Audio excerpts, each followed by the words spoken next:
that is beneficial to youngsters and postgraduates. I am proud to say that this is the unique program which has now been organized earlier. That is the tips and tricks to placements in anesthesia abroad. So this is the first part of this session. And we are expecting speakers from other parts in the subsequent sessions also. Today we have Dr. Sapna Govindan, who is from Harvard Medical School, USA, who is actually from our own place. And she'll be highlighting the educational and employment opportunities at USA. Hello. I'm really happy and proud to welcome Dr. Sapna Govindan on behalf of ISA Kerala State Chapter and on my own personal behalf. We are really thankful and grateful to you, madam, for joining us and giving out a brief idea of the opportunities across the USA. Welcome to today's meeting.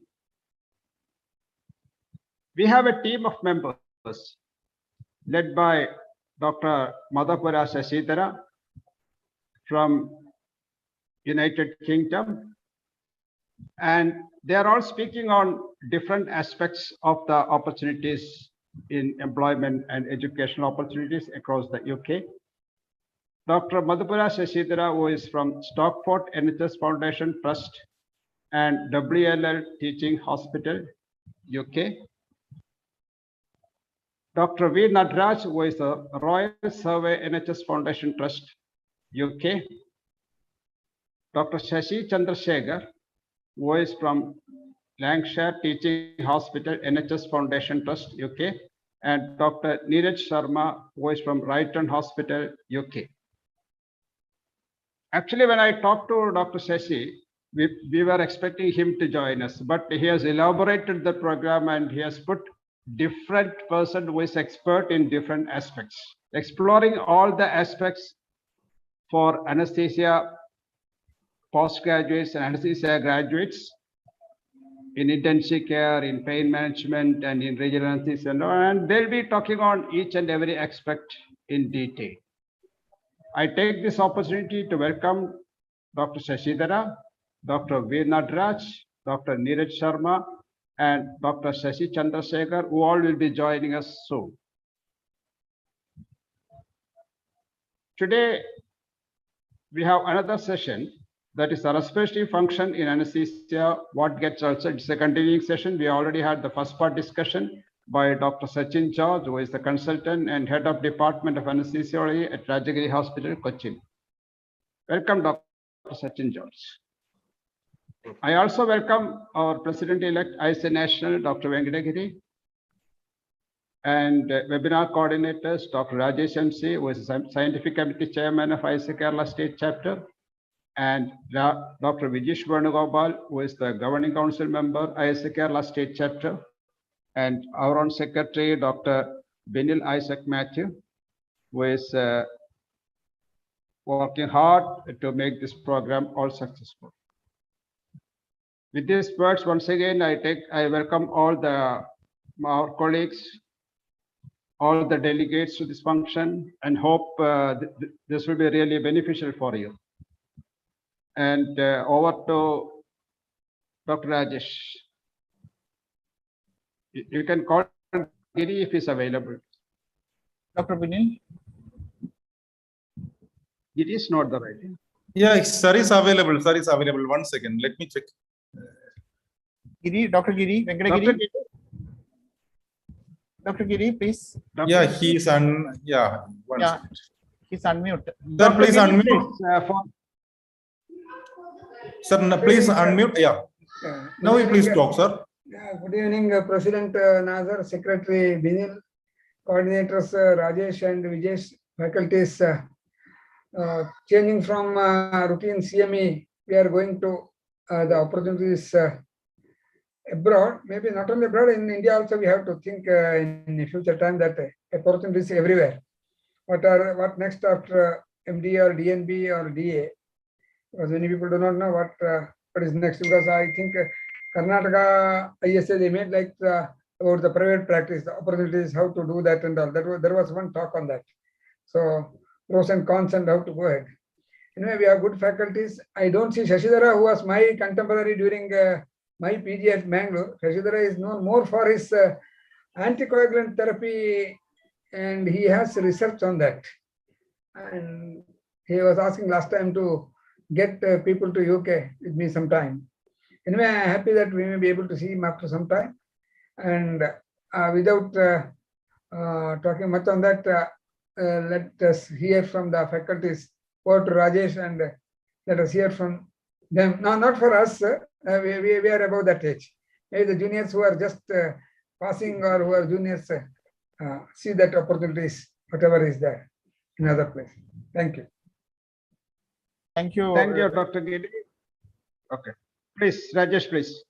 Thank you, Dr. Giri, Dr. Nazar, and Dr. Binil. We'll now go to session. We'll start with the Dr. Sapna Govindan. I won't take much time. Just to introduce to Dr. Sapna. She is a graduate of Calicut Medical College. She did her MBBS from Calicut and did her DA and MD from Trivandrum Medical College. And after that, she left to US, and she'll be narrating her journey in US, hopefully, and the tips and the placement opportunities in USA. Over to Dr. Sapna Govindan. Thank you. So first of all, I would like to thank ISA for having me on this panel. I'm by no means an expert on placements in US, but my qualification, I think, would be my only qualification is that I've been through a residency training process in the US. So like Dr. Rajesh just mentioned, I did my MBBS from Calicut Medical College. I was the 37th batch there. And following which I did my DA and MD in anesthesia from Trivandrum Medical College. I did work briefly at the MIMS Hospital in Calicut, around which time I got married and I moved to the US, and that's how I ended up here. So after I came here, there was all the usual,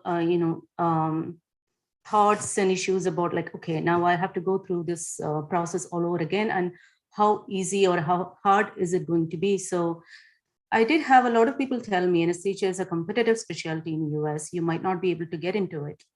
Why not change your option to maybe internal medicine or peds or some other specialty which might not be as competitive? Things worked out for me.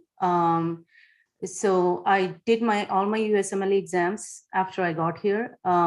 Before I applied to the residency match, I did have a short stint of, I was lucky enough to find a research opportunity in the same hospital, the same program where I later matched into. So I was working as a postdoc research fellow for about 6 months. I worked with my mentor, and who is a big name in research, anesthesia research here.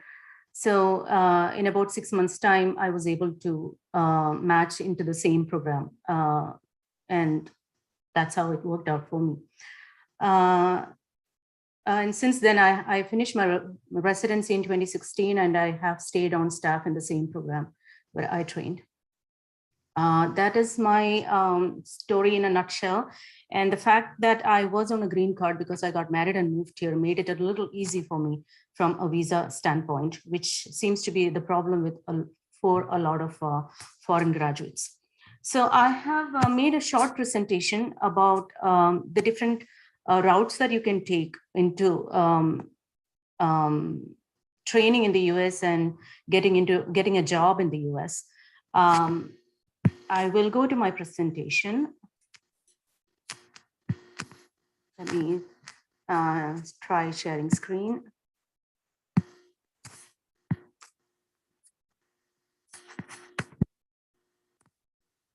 Okay. So I hope that is visible. So I work at the Beth Israel Deaconess Medical Center in Boston, which is one of the teaching hospitals of Harvard Medical School. So the different routes that you can take, basically, the most straightforward one is the residency, going through finishing all your USMLE steps, going through a residency training, and getting board certified in anesthesia and getting a job. Another option would be taking a little bit of a roundabout route, like going through a fellowship first and then trying to transition into a residency program and getting into the system. The same way, getting into a research position. That is another, either a fellowship or a research position, and getting into a residency. And finally, the alternate pathway, which is much a longer route and also maybe hard for people who are coming directly from India. So the residency training, some of you who might have already looked into the residency training in US might know the details much better than me, because I went through this a few years back. It's been 5 years since I've been an attending on staff here. And so almost 10 years before I went through this. So going through residency training in the US would be the most easy and straightforward route to get into the system, if you can get into a residency spot. So residency training includes 4 years, and that includes 1 year of internship. The internship can be an advanced position, which means you do your internship in a different program than the program where you do your residency. Or it can be categorical, where it is along with it's a total 4 years training in the same program. You need your all the USMLE steps. You need ECFMG certification, certifying that you are an international medical graduate coming from an accredited or accepted program. And then you go through the national residency match placement. And what do you need for all this? You need of course, you need all your step scores, good scores. You need letters of recommendation. You need a good personal statement, a compelling story about why you need to be here. Some US experience, either through electives, which are usually what medical students do when they come here, observerships, which do not actually give you hands-on experience, but you're observing, but even then you can make an impact if you are good enough. And research, of course. And the other main point that most foreign graduates have trouble with is the visa status. So like I already mentioned, doing a residency training is the most straightforward way. It's easier once you are in the system, because once you are board certified, it makes you quite marketable and you can be licensed anywhere in the US. Having said that, anesthesia is a competitive specialty, and over the last many years, it has become more and more competitive. If you are coming on a J1 visa, that is a student visa, you are required to either go home, go back to your home country and then work for 2 years before you can come back in, or look for a waiver by working in an underserved area where they will process your H visa. So the work visa is the H1 visa. That's the visa that you want if you want to get into the system. The other options, of course, is an O visa, but that is available to those who have made significant contributions to research.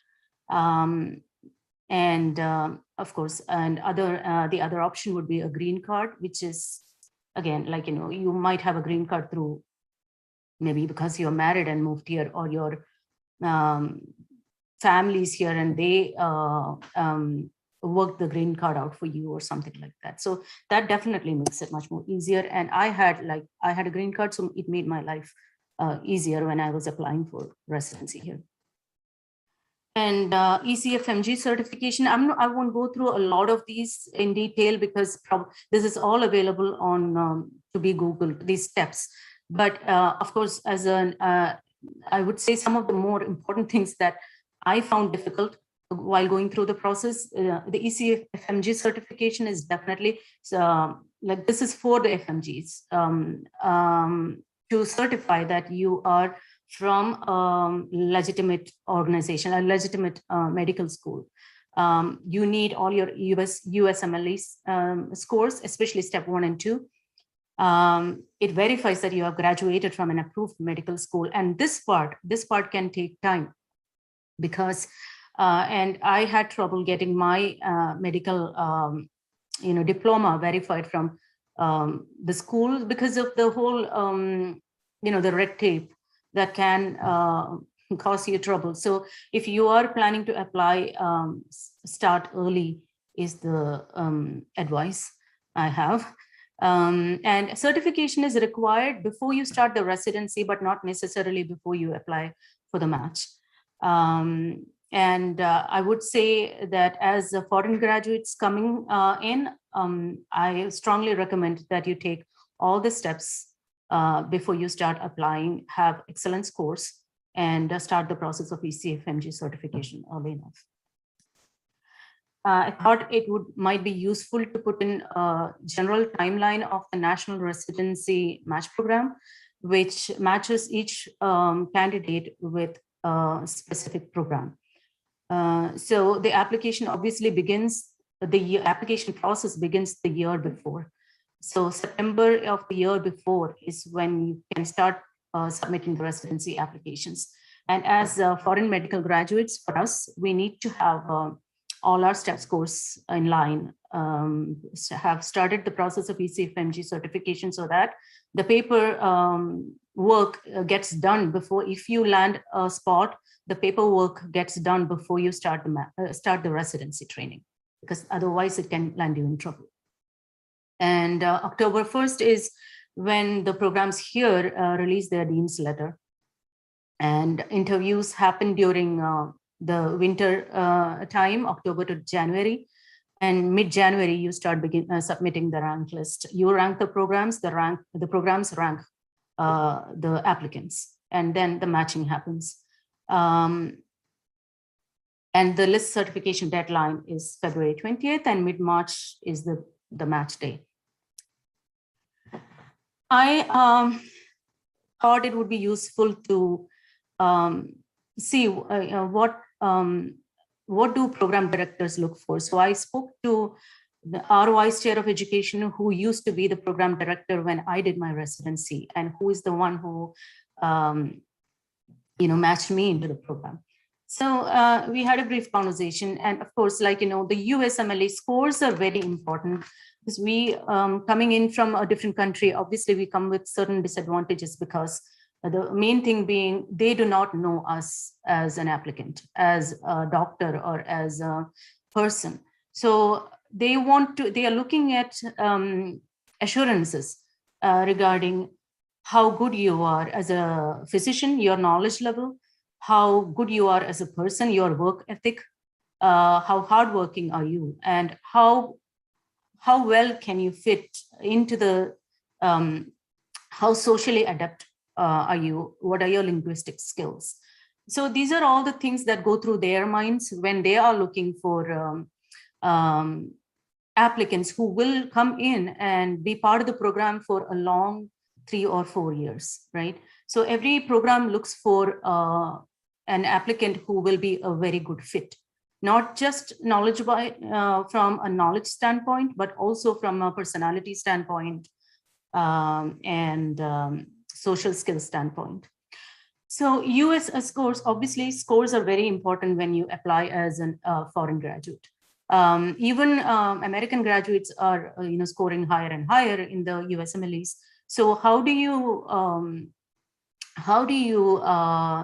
put yourself forward, or how do you make them understand that, okay, I'm as good or I'm even better from a knowledge standpoint of, unfortunately, all we have are scores, exam scores. So that matters. However, USMLE is moving from a score system to a pass-fail system for the step 1 starting next year is what I believe. So that can be a little bit of a disadvantage for foreign applicants, because now what do you show? So that can be disadvantages if that becomes, that is definitely becoming pass-fail exam. So what you can have, on the other hand, is excellent step 2 score. So if you are presenting a step 2 score, if you have like a really outstanding score, that's a very good positive point for you. But on the other hand, if you are just going to scrape through with an average score, that might actually hurt you. And if you fail, then some programs won't even consider you as a even if you attempt a second time. And this is true for all steps. So scores matter. Now, knowledge, I put knowledge there. Of course, the way that they can assess your knowledge is through the exam scores. The other is, okay, I'll go into it a little later. And all these other things that I mentioned, a work ethic, personality, social fit, language skills. Language skills will be tested by step 2 CS. And I believe like going forward, CS clinical skills, where you actually have like scenarios where you meet a patient and go through like OSCE scenarios where they test mainly your communication skills. That is also being scrapped, is what I know. So they have different pathways instead of clinical skills exam. That is available on the ECFMG certification website if you would like to take a look. So there is step 1, there is step 2, 2 steps, step 2 clinical knowledge, which is a written test, and clinical skills, which is like an OSCE test, which is being scrapped, is what I know. And then there is step 3. Step 3 is usually taken during the residency or internship. American graduates usually take it during their intern year or even during their residency year. I did all my steps beforehand, and that's what I recommend for all the foreign graduates. Have all your scores ready and in line before you apply into the match. Strong letters of recommendation is very, very important. So this is something that will, this is something that when the program directors look at a letter of recommendation that is very strong, that also, this is another point that they can, that reassures them that, okay, there is someone who can vouch for this person. And especially if you can get at least one or maybe more than one strong recommendation letter from somebody who's in the US, a doctor who's in the US, who's not like, you go ahead and ask someone who's a random person, not like that, someone who has worked with you, who knows how your work ethic, who knows you as a doctor. So that works, strongly for you in a positive manner. Having a compelling story, like why you here and why is this, because you're already a trained doctor in a different country. So how is it going to make a difference to you? Or how is it going to make a difference to the country that you're coming into? What is your future plan? So that is helpful. And if you have any research experience, leadership experience, volunteer work, or your experience in working in quality and safety, in any department, wherever you're coming from, that is also super helpful. So then that puts you in a situation where, okay, you are a new foreign graduate here, and how do you suddenly bring this, like, strong letter of recommendation from someone who's located here? How do you convince them that you are this person with a great work ethic, you're a hard worker, and your knowledge is excellent apart from the step scores? So that is most people can work around it by looking for a research position or looking into a fellowship position. So as far as my personal story goes, I had finished all my steps, I had good scores, and then I was at kind of a limbo, because now what, like, I need to get into this. If I need to get into the system, I need something. Like, I started applying, looking into possibility of observerships. This can be hard. Sometimes you have to just like cold call or cold email people looking into programs. Like Frida is a website where you can look into programs where they might have international medical graduates, or there might be international medical graduates on staff. So you could possibly like email the program coordinators and say, look for, do you have any research positions or observership positions available for like international graduates or anybody for that matter. Or you could look into departmental websites where they have information out there regarding their fellowships. So there are ACGME accredited fellowships. There are also many non-ACGME accredited fellowships. Fellowships, when you talk about fellowships, there's cardiac, there's critical care, regional anesthesia, what else? Obstetric. Those are the major ones. And then there are other ones like perioperative quality and safety. Regional, I believe they are mostly not accredited as of now. So quality, safety, perioperative medicine, you might find these other fellowships also in good programs. And the key would be like you could either get into a fellowship position or get into a research position. So that way you are spending that time in a particular department, a particular program, where they have the ability to see you as a person, see you as a doctor, as someone who's hardworking, who's knowledgeable. So that gives you letters of recommendation. That you might be able to impress somebody who would be willing to vouch for you as a candidate. You might be able to match into the same program or a different program and thus get into the system. So this seems to be a lot of people I've seen in my program. A lot of people have gone through this. It might take like a little longer, like might take a year or 2 years. But once you get into the system, you get into the residency, you're good. You know, once you get board certified, you're good. You're in the system. You can be licensed anywhere. You can work anywhere. Some fellowships can be like pure labor, but it's it still might give you a letter or a good recommendation. Again, coming in H1 visa is the best. If you're doing a fellowship, obviously you'll be on H1, which helps you to transition into residency training. After fellowship, you can work. Even if you have not done your residency training, you have done a fellowship or two here, you can still work, but this this will depend on the place. You will have a limited license, which is hospital dependent. So that means like you cannot move about. You may not be able to leave this job, go look for another job for whatever reason. Most people try to transition into residency training because they do their USMLEs, certification will already be there. And then after fellowship, go through residency training, get into the system. The same goes for research positions. You do research for a year or two, you could potentially get into residency position in the same program.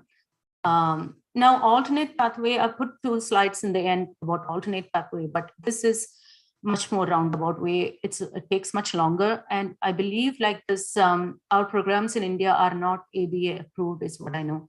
Like if you are coming through UK or Canada or some other places like Israel, I believe, they have programs that are ABA approved. So you have to be internationally trained in an ABA approved training program with 4+ years of postgraduate education, hold an academic rank of an assistant professor, be board certified, and all of this, like letter of support from the sponsoring programs chair, and they should submit a mentoring plan.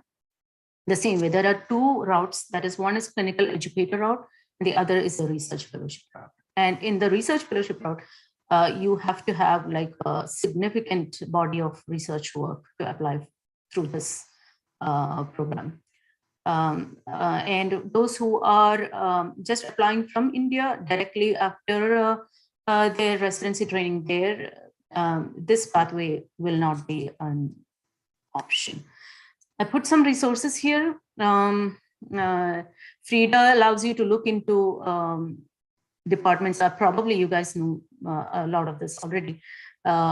Residencies and fellowships where IMGs are, thereby allowing you to which programs you want to apply to. And I would say apply widely if you're applying to residency, because it is hard.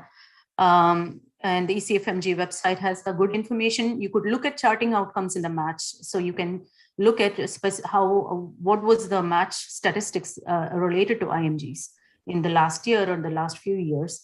USCI's website, obviously, for visa questions. And there are some others. If you just Google, you will find like SD and anesthesia, all of these where people here, where you could get information about programs directly. So this picture here, it's a fall in New England. So even though it's been raining for the last few days, we hopefully will have a few good days before winter. I'm happy to answer questions. Like I said, I'm not an expert on these, placement scenario, but if I can provide you with any pointers from my own personal experience and from what I have discussed with others, I'm very happy to answer questions. Thank you, Dr. Thank you for having me. Thank you for having me. Thank you, Dr. Swapna. There are a few queries in the chat box. Any queries in the chat box?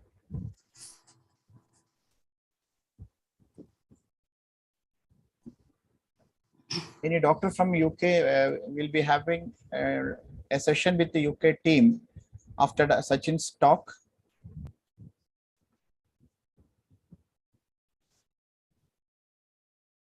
Dr. Vijesh.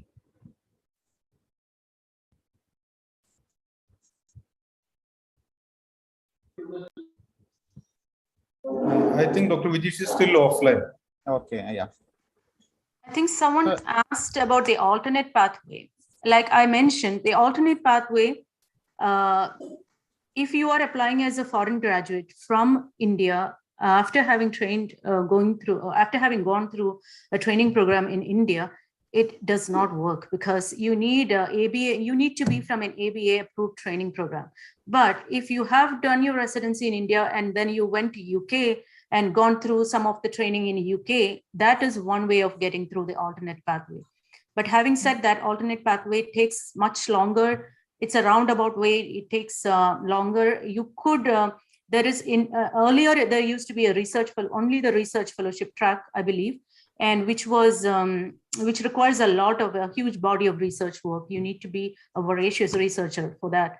But now there is a clinical educator pathway also. But if you are coming through a UK route or a Canada route or something, that works. But if you are applying directly after training through a program in India, it's not possible because you have to be from an ABA approved program.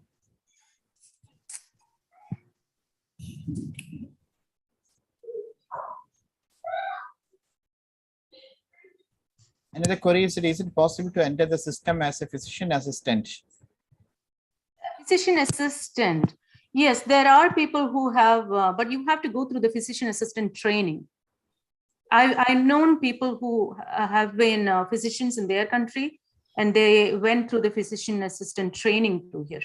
Then again, like that would mean like you have to apply to the program. You will be incurring some student loan debt going through that. It's possible.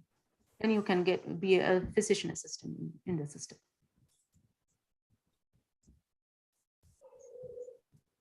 So I'm sure that a lot of fresh graduates or those who are doing final years may have some queries. They can unmute and ask questions to Dr. Swapna. So one thing I would stress is, coming in directly and going through your USMLEs and stepping into a residency match is very, very rare. Okay, for someone like us who's coming from a different country altogether. So like I said, in addition to great scores, you also need strong letters of recommendation from people who are here. So, and you need to be able to convince them that you are a good fit into a certain program. So the easier way would be getting into a research spot, do a research in a specific department or program for a year or two, and then transition into residency by applying. So that way they get to see you as a person, they get to see you as a doctor, and that is reassuring for them. So you might be able to get into the program. So a lot of people that I know have done it that way, either through a fellowship or through a research position. How expensive can these pathways? Yeah, get? so that's hard because, you know, if you do not have any support here, some of the research programs can be, they don't pay you. So they're volunteer research. The 6 months that I did was volunteer research, but I could do it because I was already here and my husband was supporting me. Yes, you can get paid fellowship. And without USMLE scores, that I'll have to check. I don't think you need USMLE for a fellowship. You do. But you can have paid fellowship spots. There are spots, including in our program, there are paid fellowship spots. Our program has something called perioperative quality fellowship, where we have 2 fellows come in every year. They get paid hybrid salary, that is half fellow, half attending salary. And they can also go through MPH, the Harvard MPH program also.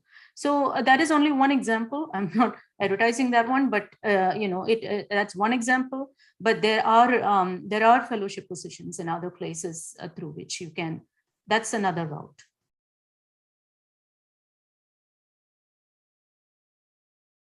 Yes, that's the best path.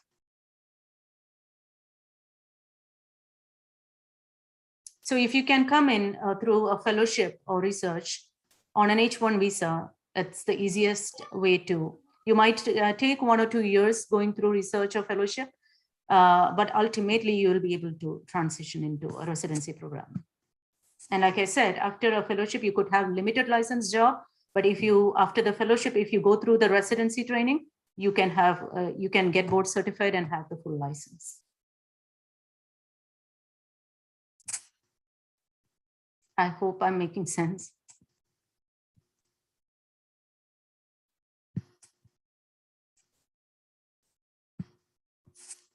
Anything else?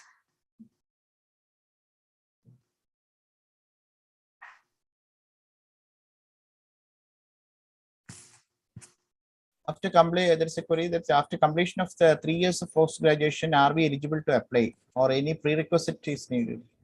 That I think that to residency? No, you are eligible to apply after 3 years of post graduation. Alternate pathway is not possible from India, is what I have.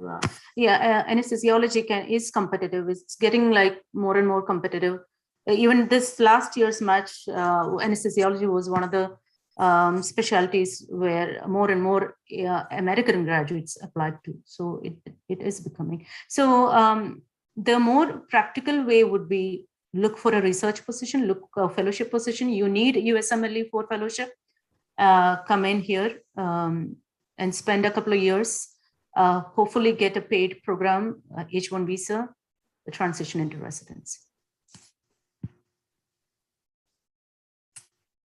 From your medical, the verification for ECFMG is from your MBBS college.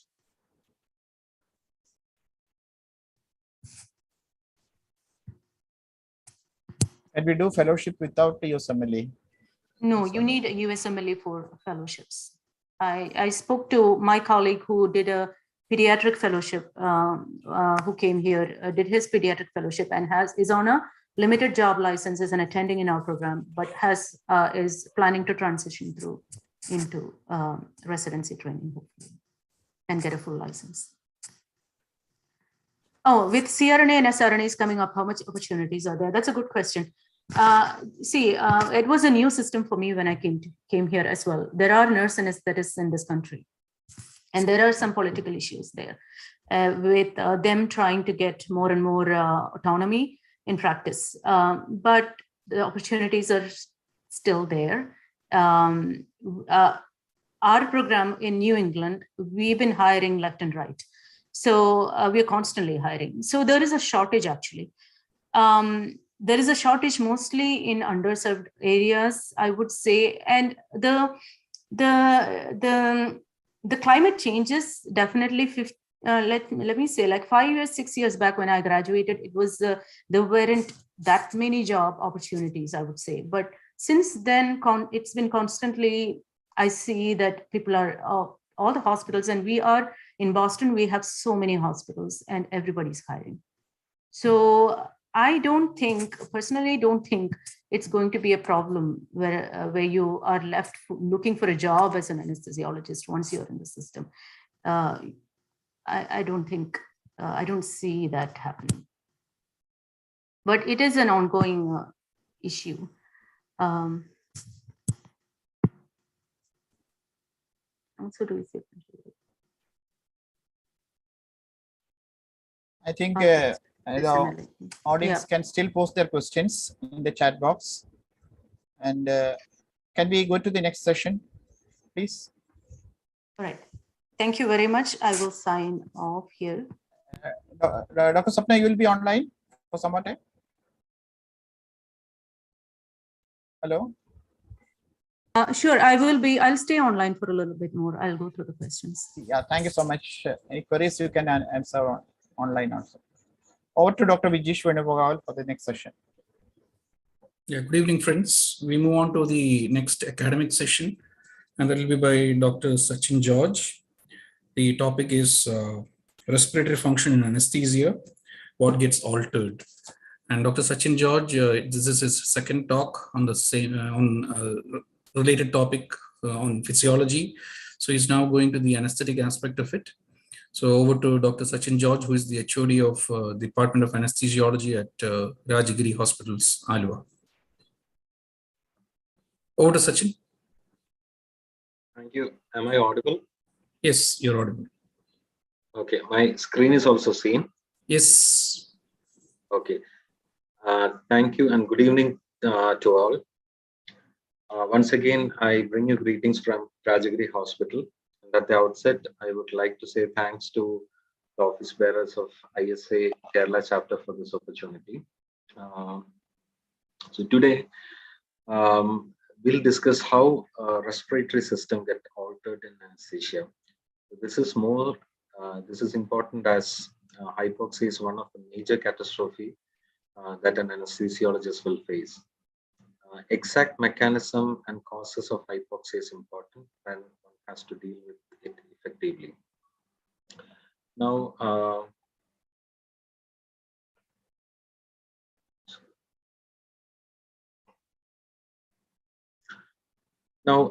what is the function of respiratory system? So, we all know that respiratory system takes in oxygen from the atmosphere and transfers it to the blood and distribute it throughout the body. For effective functioning, therefore, two mechanisms have to go in tandem. One is the mechanics of driving in the atmospheric air into the alveoli, and second is facilitating absorption of oxygen from atmospheric air into the blood. So this requires a ventilatory function and the perfusion or the blood flow to occur in complete coordination. Now, how these things happen in a coordinated manner will be the prime topic of our discussion. I'm going to purposefully avoid all the equations, jargons, and derivations from my talk and concentrate on the end result and what is clinically important to the anesthesiologist.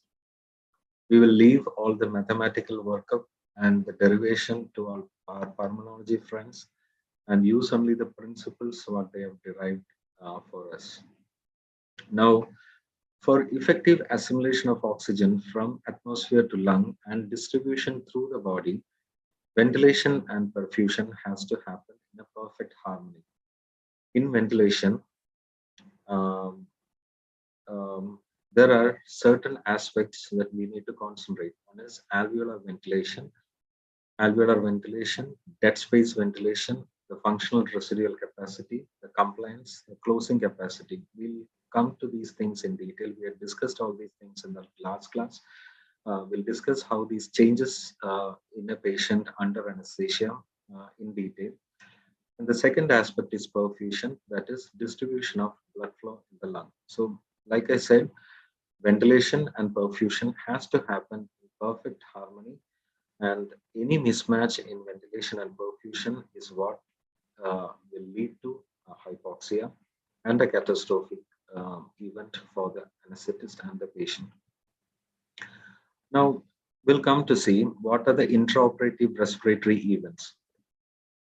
We all know anesthesia impairs pulmonary function, whether the patient is breathing spontaneously or is receiving mechanical ventilation. So in ASA close claims, more than 50% of the claims in anesthesia related death relate to hypoxemia during anesthesia. Now, there can be alterations in transient alterations in respiratory function, but in 20% of the patients, even it will persist after a major surgery. General anesthesia typically produces loss of muscle tone.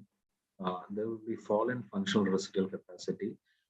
Residual capacity, as we know, it acts as a buffer. So there is some amount of reservoir in the lung that is making sure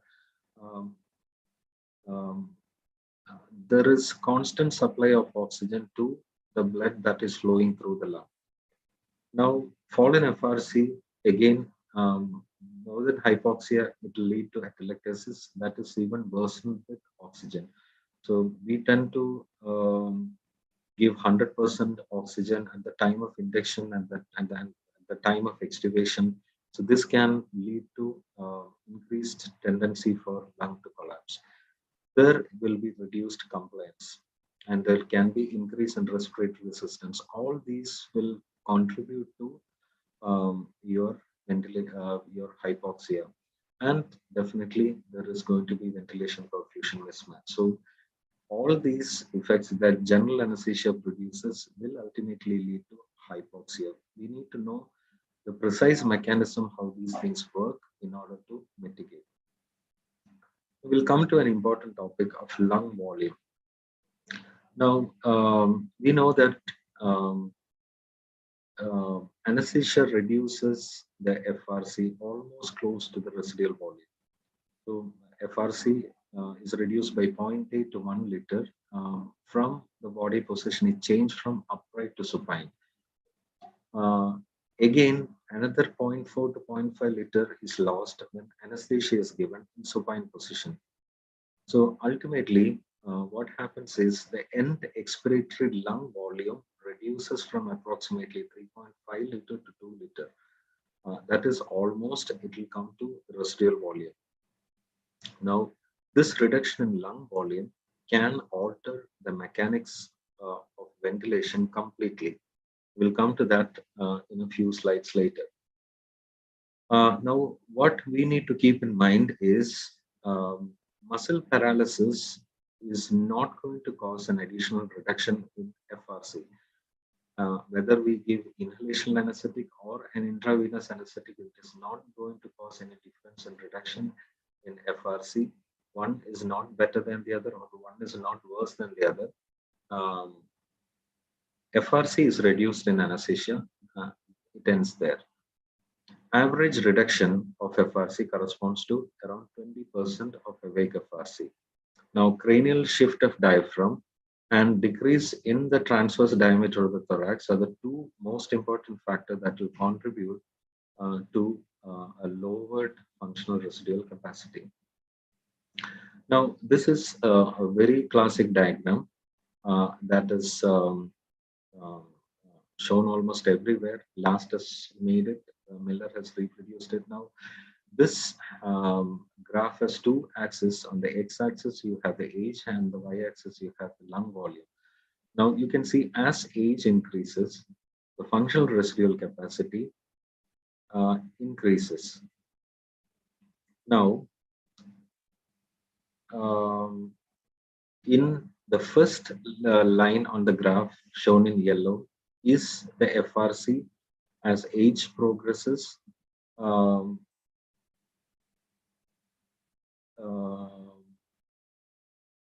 For a patient in sitting position, and a green line below that, you can see a steep decrease in FRC in supine position. And this is increased in a patient in supine position under anesthesia.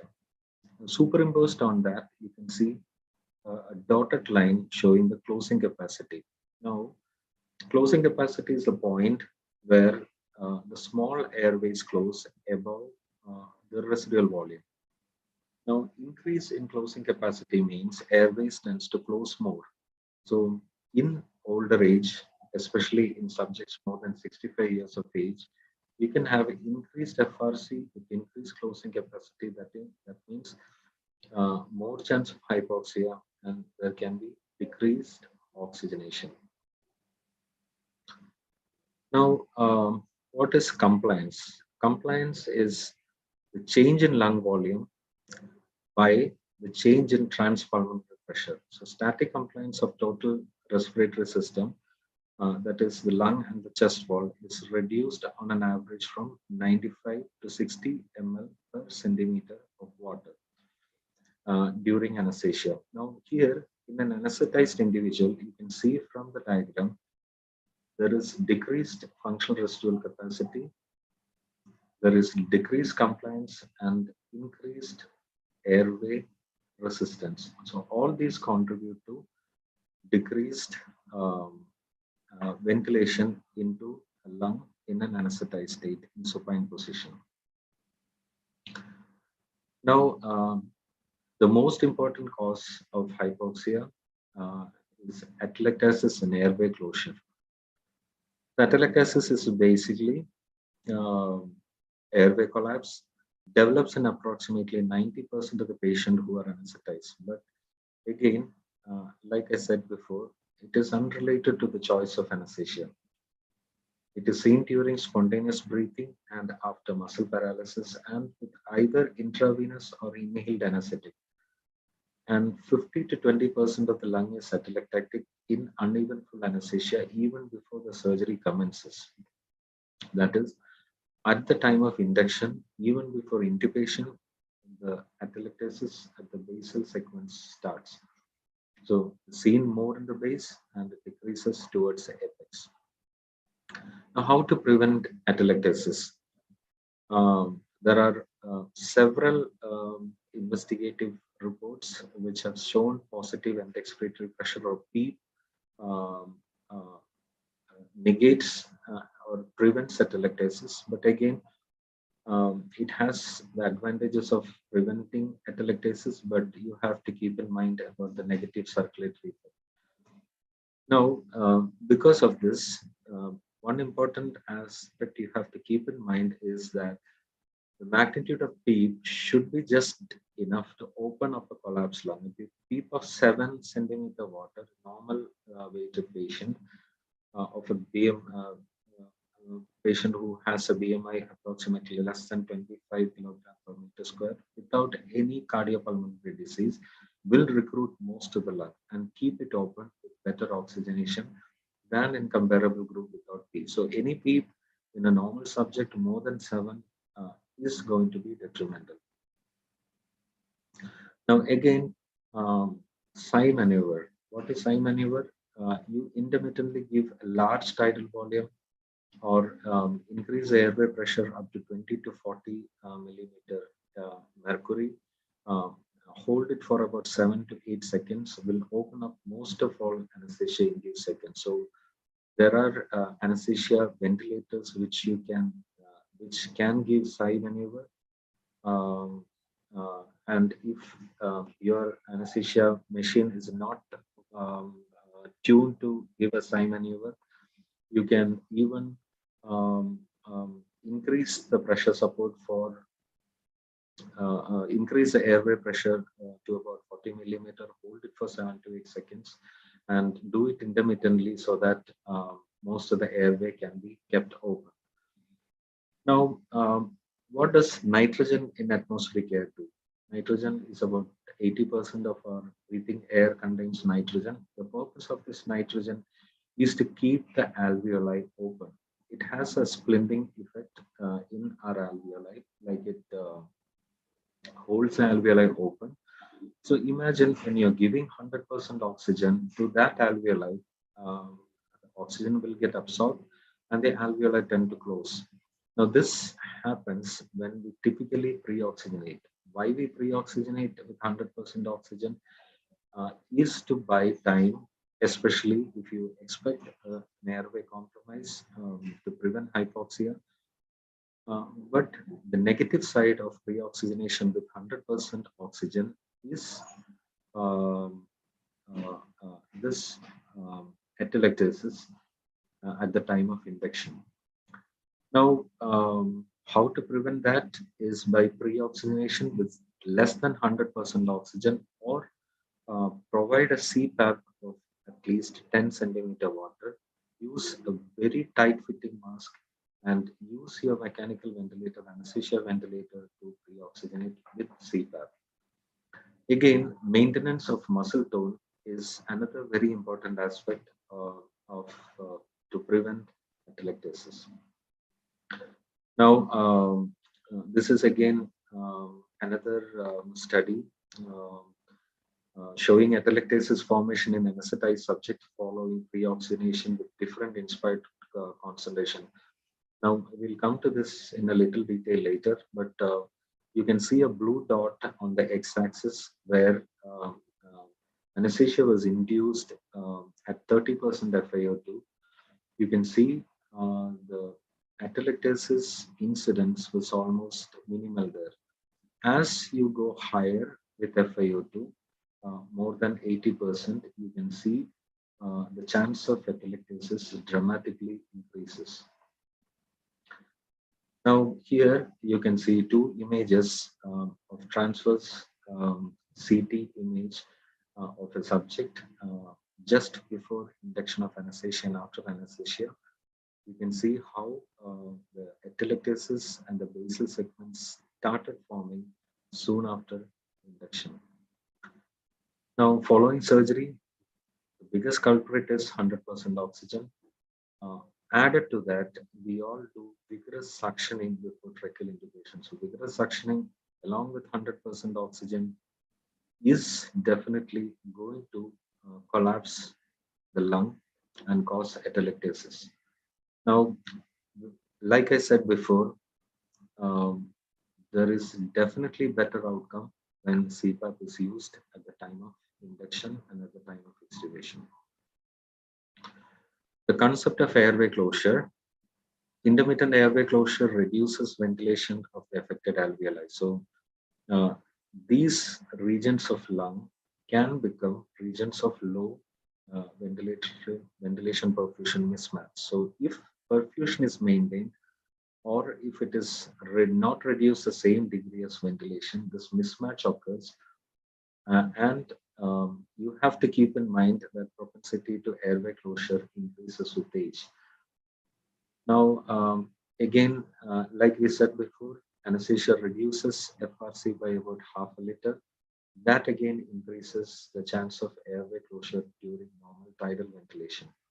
Now, ventilation in this region is less than perfusion, that is, regions of low ventilation perfusion ratio contributes to impaired oxygenation during anesthesia. So airway closure along with an atelectasis has become one of the commonest cause of hypoxia during anesthesia. Now, we'll come to the distribution of ventilation and blood flow during anesthesia. We need to keep a perspective in mind about this.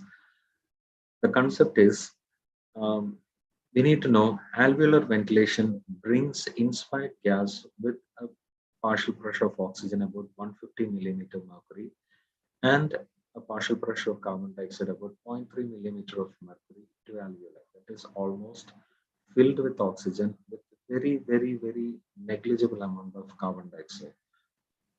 At the same time, what happens in the right ventricle? Right ventricle pumps mixed venous blood with a partial pressure of oxygen about 40 millimeter mercury and a partial pressure of carbon dioxide about 45 millimeter mercury into the pulmonary capsule.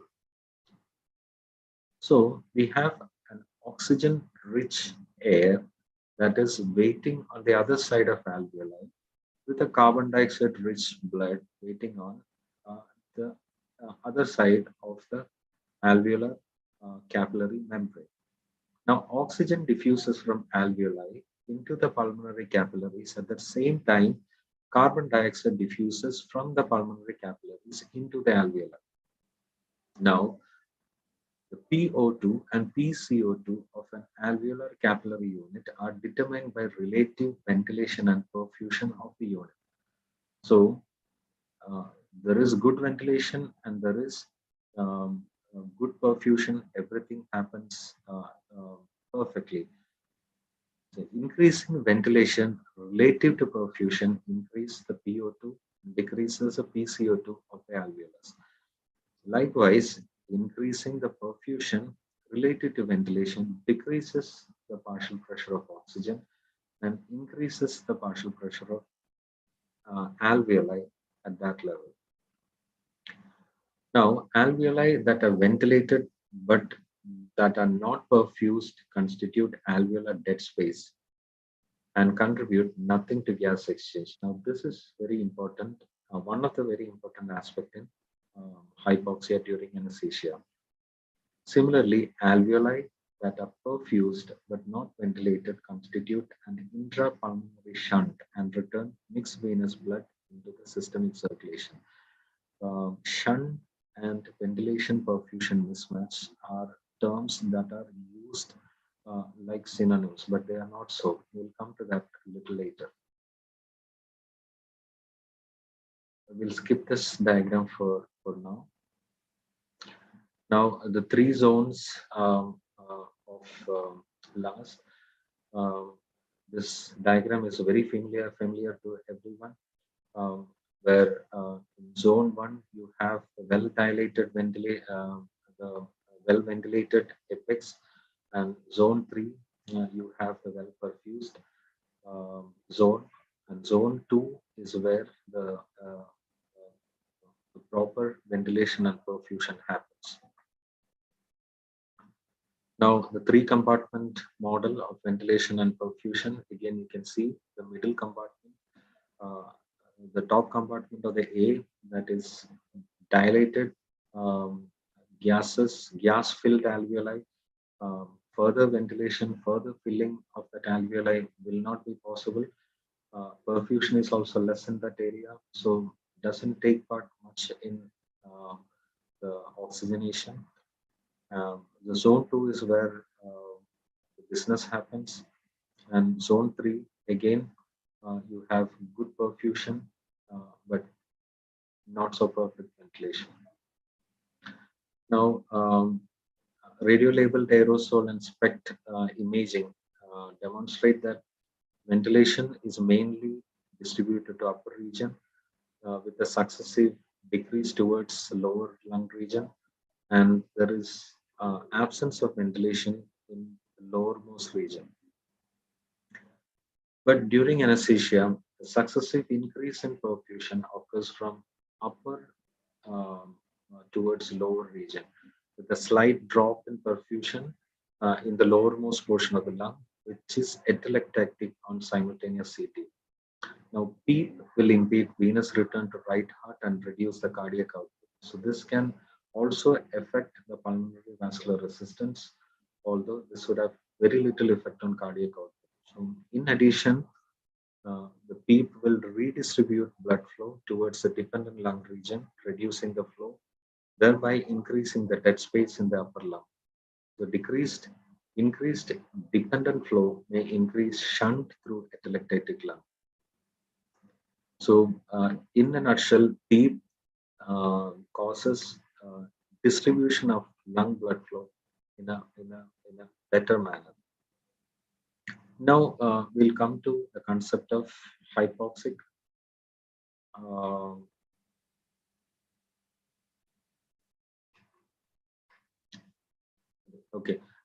The concept of HPV.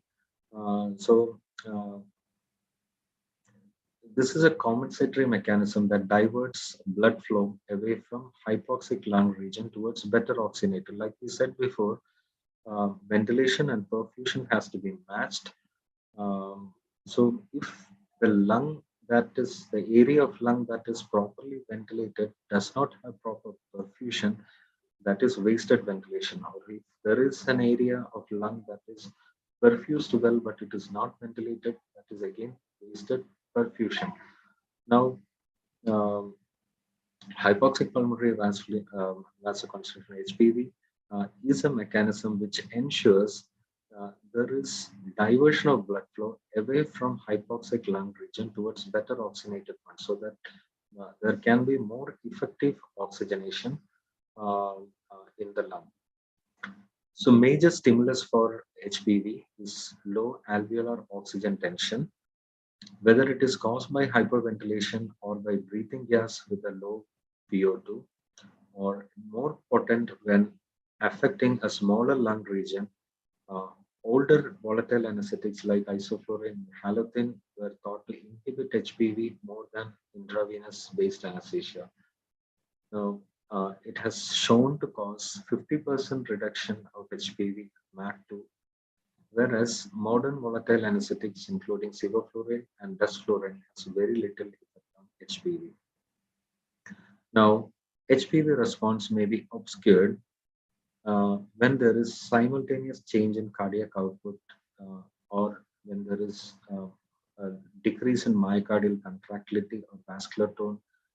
There can be problems in blood volume distribution, like in shock, or alteration in blood pH and carbon dioxide, that is in acidosis, and there can be problems with lung mechanics that impedes the ventilation. Now, we'll come to specific factors that influence respiratory function during anesthesia. Now, what happens in spontaneous breathing? Spontaneous breathing, the functional residual capacity decreases to the same extent as during general anesthesia, regardless of whether muscle relaxant is used. Atelectasis occurs to almost the same extent in anesthetized, spontaneously breathing subject as during muscle paralysis. What happens is there will be a cranial shift of diaphragm. This was seen to be of the same magnitude both during general anesthesia with spontaneous breathing and in general anesthesia with muscle paralysis in supine position. And again, in spontaneous breathing, the lower dependent portion of diaphragm moved the most, whereas in muscle paralysis, the upper non-dependent portion was shown to have more displacement.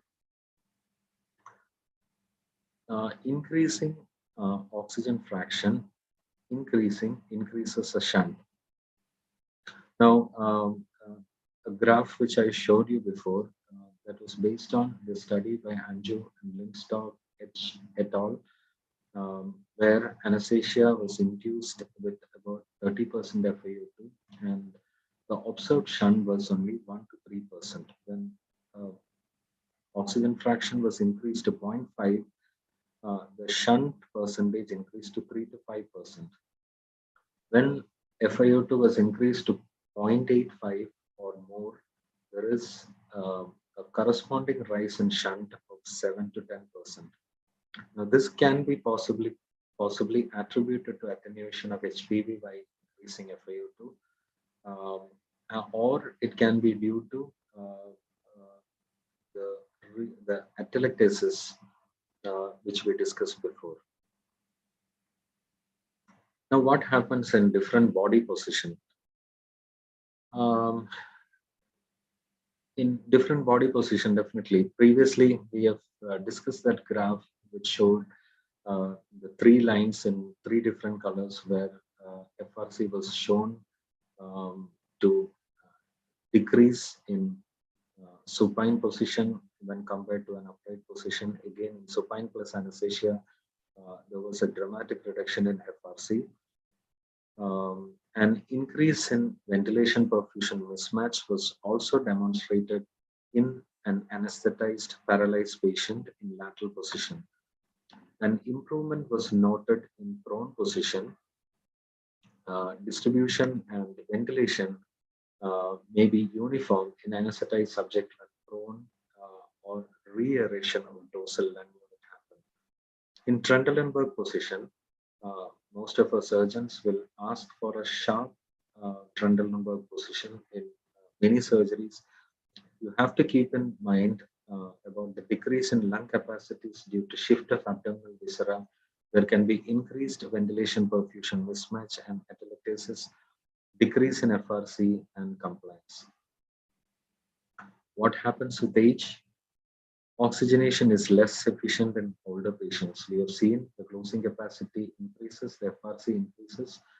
Both leads to decrease in oxygenation, less effective oxygenation as age grows up. Formation of atelectasis does not increase with age in adults. Ventilation perfusion mismatch increases with age, with enhanced perfusion of low ventilation perfusion region when awake and when anesthetized. The major cause of impaired gas exchange during anesthesia in those younger than 50 years is shunt. Now, more than 50 years, it is usually ventilation perfusion mismatch. We'll come to the difference between shunt and ventilation perfusion mismatch a little later. What happens in obesity? Obesity, as you know, worsens oxygenation. Predominantly, this happens because of reduced FRC, resulting in a greater propensity for airway closure. In addition, use of high inspired oxygen concentrations promotes rapid atelectasis formation in alveoli distal to the closed airway. This atelectasis seems to be larger than in normal weighted subjects. How to avoid?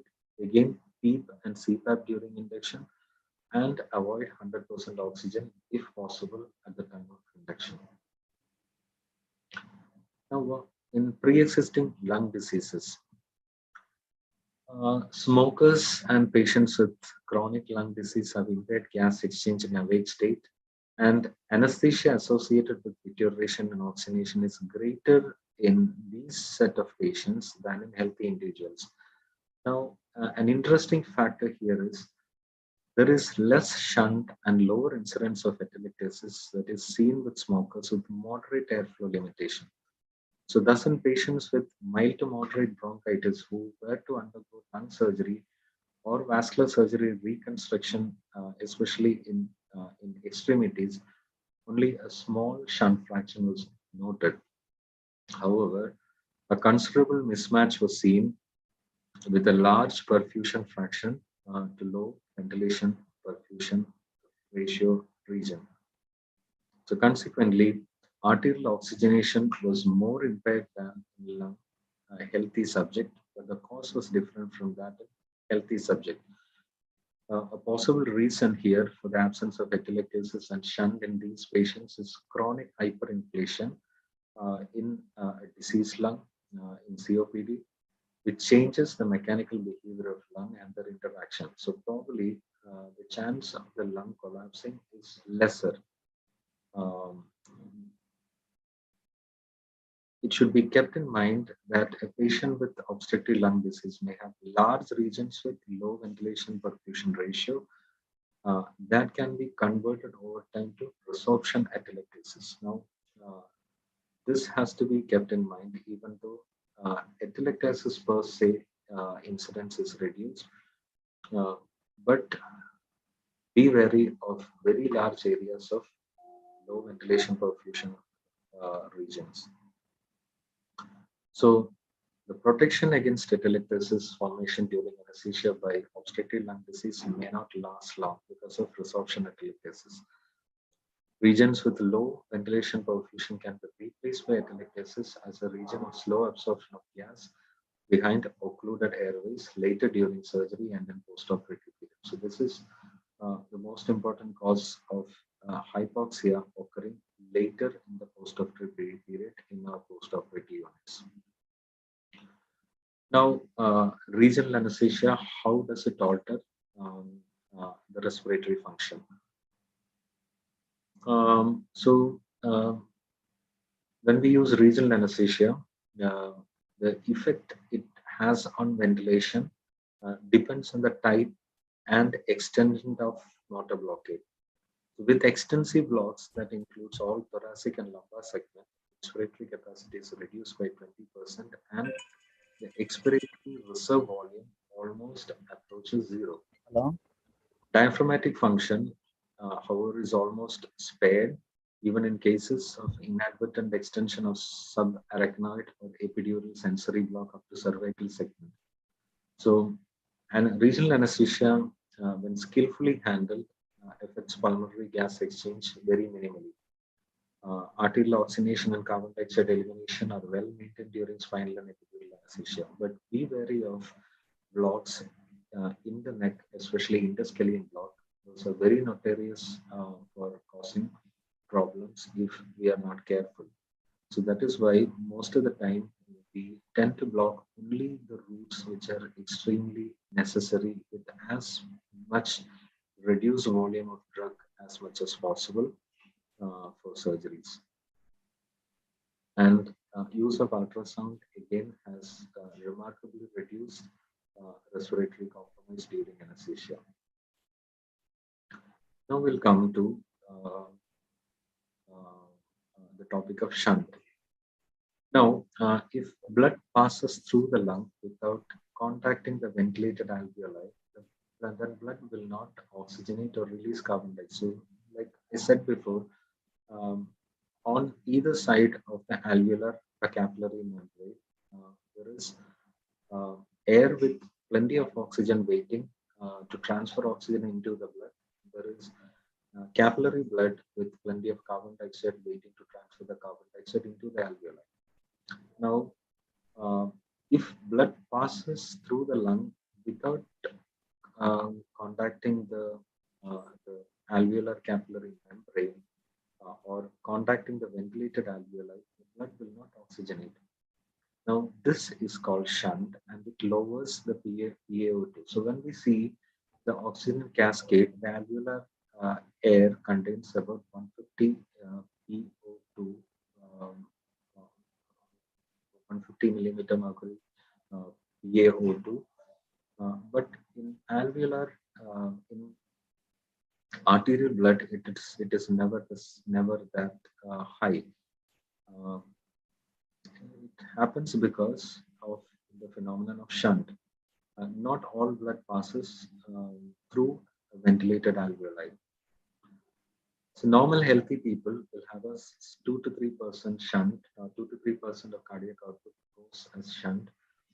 That is caused by venous drainage of the heart muscle into the left atrium by the Pebasian veins. So in pathologic state, the shunt ranges from somewhere around 2% to 50% of the cardiac output. So the more the shunt, the more the chance of hypoxia during anesthesia. Shunt is often confused with ventilation perfusion mismatch. Now, ventilation perfusion ratio of 0, that is some perfusion or no ventilation, constitute a shunt. There are two clear important differences here. First, anatomy of a shunt differs from an area of low ventilation perfusion ratio. Regions with low ventilation perfusion are characterized by narrowing of airway and vasculature, which reduces ventilation and blood flow in some regions and increases them in others.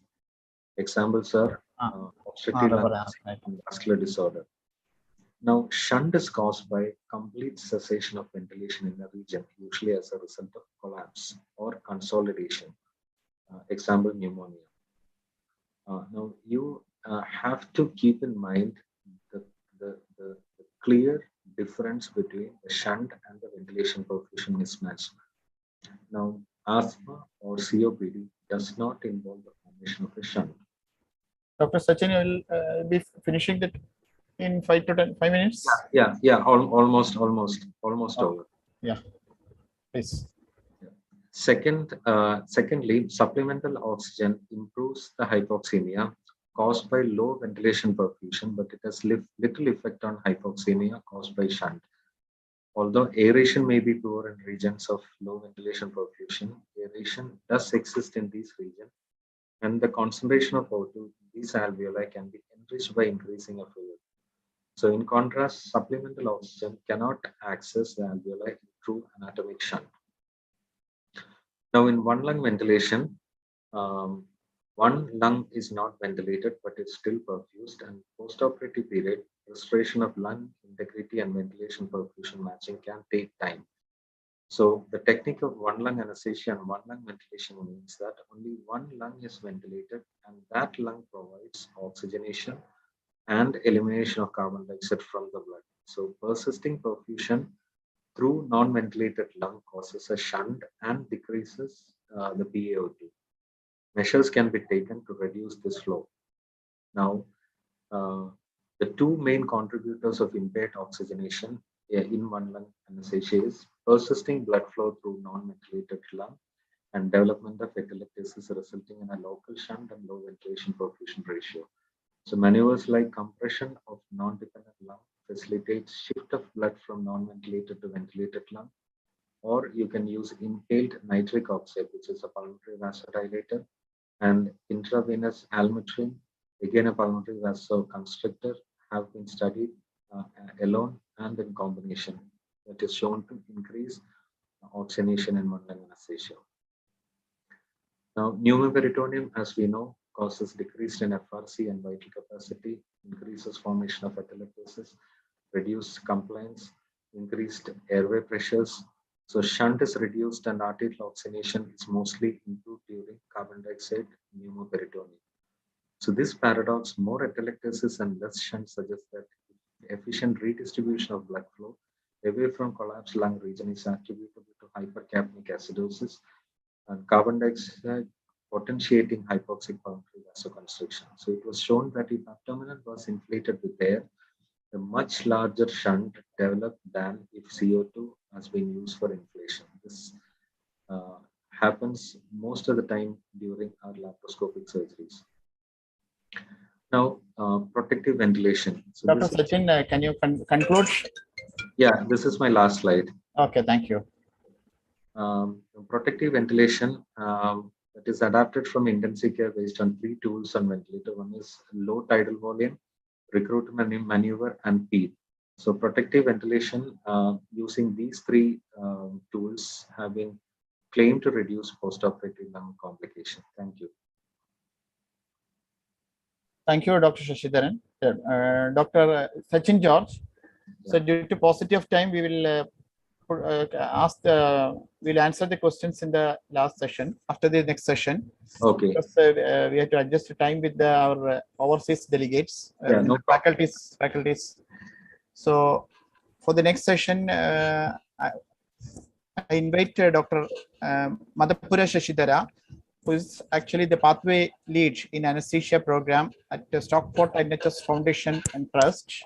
And he's an honorary senior lecturer at Edge Hill University and global, who is in charge of global training and education. And he'll be speaking about the training opportunities in anesthesia and critical care, mainly in UK. Along with him, we have faculties, Dr. V. Nadaraj, who is also speaking about MTI anesthesia program. He's the regional he's working in the Royal Surrey NHS Foundation Trust, and is the deputy training program director, KSS region, and he's also a Royal College of Anesthesia final examiner. And we have Dr. Shashi Chandrasekhara also, who is speaking about MTI ICM opportunities, and is a consultant and anesthesiologist in anesthesiologist and critical care specialist. He is working on Lancashire Teaching Hospital NHS Foundation Trust. And we have Dr. Neeraj Sharma, who will be speaking about international fellowship and in regional anesthesia, who is a consultant anesthesiologist in Wrightington Hospital NHS Foundation Trust. Over to Dr. Madhupura Shashidhara. Over to you, sir. Thank you. Sorry for the delay. No, it's okay. Thank you. Straight away going into the slide. Okay. Thank you very much. Thank you, Dr. Nazar, Dr. Benil, Dr. Rajesh, and I'm my colleague and my very good friend, Dr. Venkatagiri. We have worked together for many years ago. And what we're going to do is we got a little program planned in terms of mainly talking about the training opportunities in anesthesia and critical care. And thank you for that lovely introductions. I don't think I need to give you any more introduction about myself.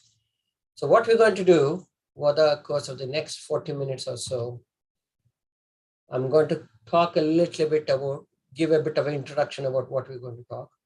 And first and foremost thing is I want to thank each and everyone for filling that survey for me. It made my job much more easier. So essentially what I found from the survey is there's a mixture of people who are either final year MD or DNB candidates, and there are many anesthetists who are practicing up to about 5 years or more. And these were the main experience of these people. A lot of you have experience around 5 years, some more than 5 years.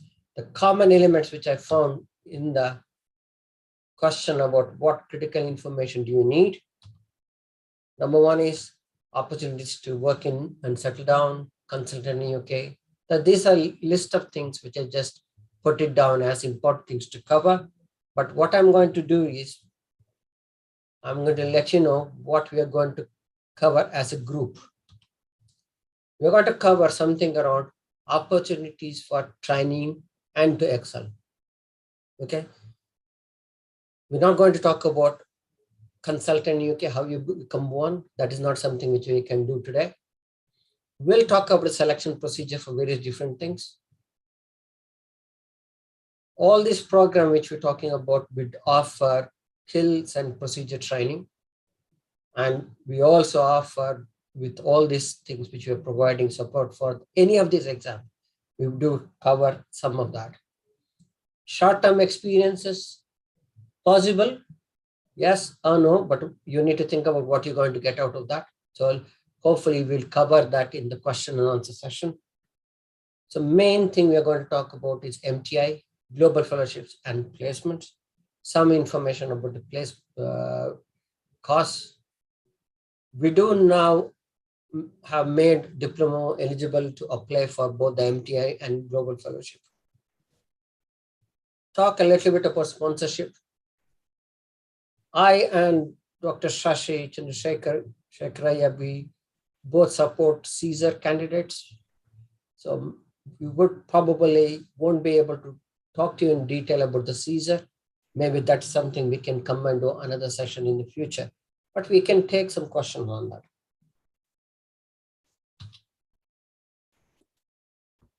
A couple of things I need to make it very, very clear. So NHS employers, academic medical Royal Colleges have very clearly defined the MTA scheme is a training program limited to 2 years. It is offering some kind of extra training for lower and middle income countries to come to UK for a period of training, then return to the home country. And the very essence of the program is to provide some benefits to the individual so that they can take it back and to use it in the country of their origin. So in similar terms, if you're looking at this, the global medical program or the global fellowship program, which is in the Northwest, we talk about learn, earn, return and excel program. Again, this is limited in terms of offering you having a permanent position in UK. So in fact, if I were to put this, if you look at academic medical Royal College, all the Royal Colleges, all the NHS trusts in the world, we all sign up to the similar kind of principle, offer good opportunity for learning. And during that time of learning, you also earn some good amount of money because you need to get paid appropriately, because we don't differentiate between UK doctors or doctors from overseas. They get the same amount of money. And you return, but you return either with examination or better training so that you can excel. So that's the principle we are going to be talking about. So with that in mind, the first person who is going to talk about the MTA in anesthesia is Dr. Nataraj. He is a Deputy Regional Advisor in the cases region. He is also an examiner at the Royal College. By Dr. Shashi Chandrasekharaya, who is a consultant in anesthesia and intensive care, have a very big role in the medical training initiative of the Royal College of Anesthetists, especially in terms of the intensive care. He is going to talk about MTA in intensive care. Then I'm going to bring my own colleague. We work together for the regional anesthesia program. And Dr. Neeraj Sharma, who is a consultant in writing the Vikram Lee Teaching Hospital NHS Foundation Trust, and he's a pathway lead for regional anesthesia. He's going to talk about that. So then we will have about 10 to 15 minutes for the questions. So without any further delay, I'm going to bring in my colleague, Dr. Nataraj, to talk about MTI in anesthesia. Okay. Nataraj, I've got a presentation. I'm going to share your presentation. Okay? Yeah, sure. Thank you.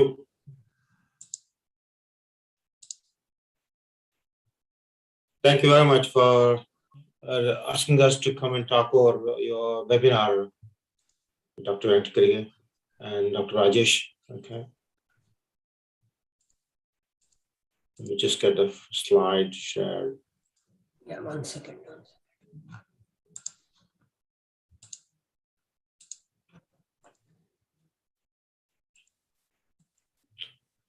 Yeah, thanks. Okay. Just the next slide. Yeah, next slide, please. Yeah. Currently, this is one of the work and training opportunities in the UK. Under that, one of the chance is getting to the medical training initiative, what we call it as an MTI. So let's talk a little bit about that. What is that and how is that implemented and why it is there? So it's nothing but an educational exchange program trying to get educational opportunities and training opportunity for the overseas non-European doctors at the same time to cover the deficit on the NHS in reality. NHS staff deficit is about 50,000 doctors. The 2.8 doctors per 1,000 population compared to EU standard of 3.7 per 1,000. It may well be a philanthropic venture. Perhaps all the situation must have been worsened due to the pandemic everywhere. Next slide, please. By definition, medical training initiative is a government scheme designed to assist doctors with proven ability in anesthesia and intensive care medicine, particularly from low and middle income countries, in order to pursue the specialist training in the UK. Of course, this is limited to 2 years, and there are regulations governed by the Tier 5 immigration rules as well. Next slide, please.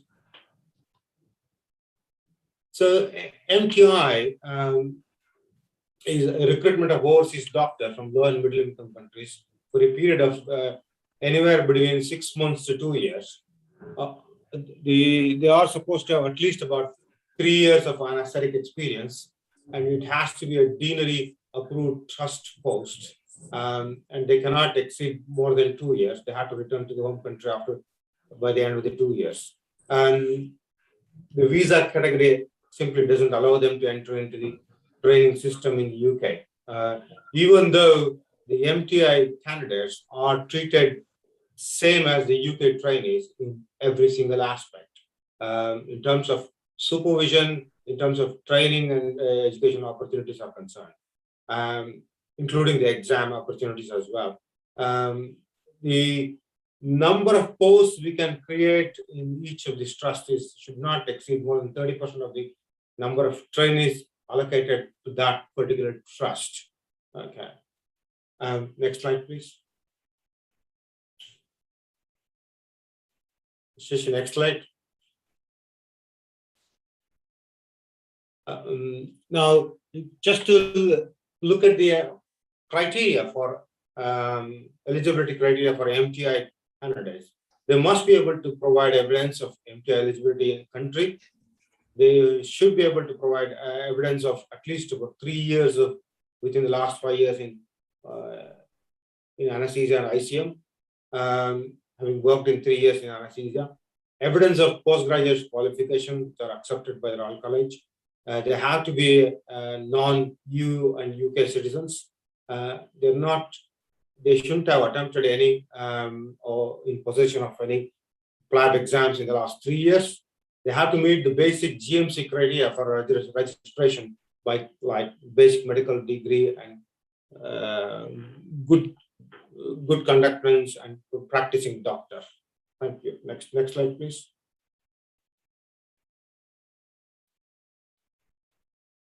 Next, yeah. Now, how to create these posts? Number of posts, as I said earlier, shouldn't exceed more than 30%. And there has to be a proper job description. They should show out-of-hours commitment, level of supervision available, both in-hours and out-of-hours. They're all trust-funded jobs. They're not deanery funded or the college-funded jobs. They are approved. They have to get an approval from the Royal College and the recruitment panel. Next slide, please.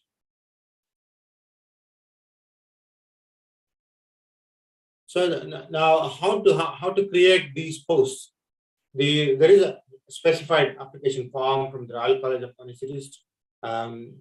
There has to be a confirmation that the trust would initiate the visa process once the job is confirmed. There should be a letter confirming the ARCP-like process. ARCP is nothing but annual review of competence progression, just to make sure trainees are progressing properly and adequate supervision is provided. Or alternately, there has to be an appraisal process at the end of every year, at least after 6 months. The regional advisor has to approve, and the deanery has to approve these posts as well. There has to be, all of them, they can attend an induction program. They have to be provided a minimum study leave, at least about 10 days. More than that is up to the discretion of the department. Minimum study leave allowance allocated is anywhere from 500 to 1,000 variation. Most trusts will allocate about £650 per year. The training opportunities have to be identical to UK training opportunity, UK trainees. As I said, they have to submit 6 monthly progress report to the Royal College of Anesthesiologists as well.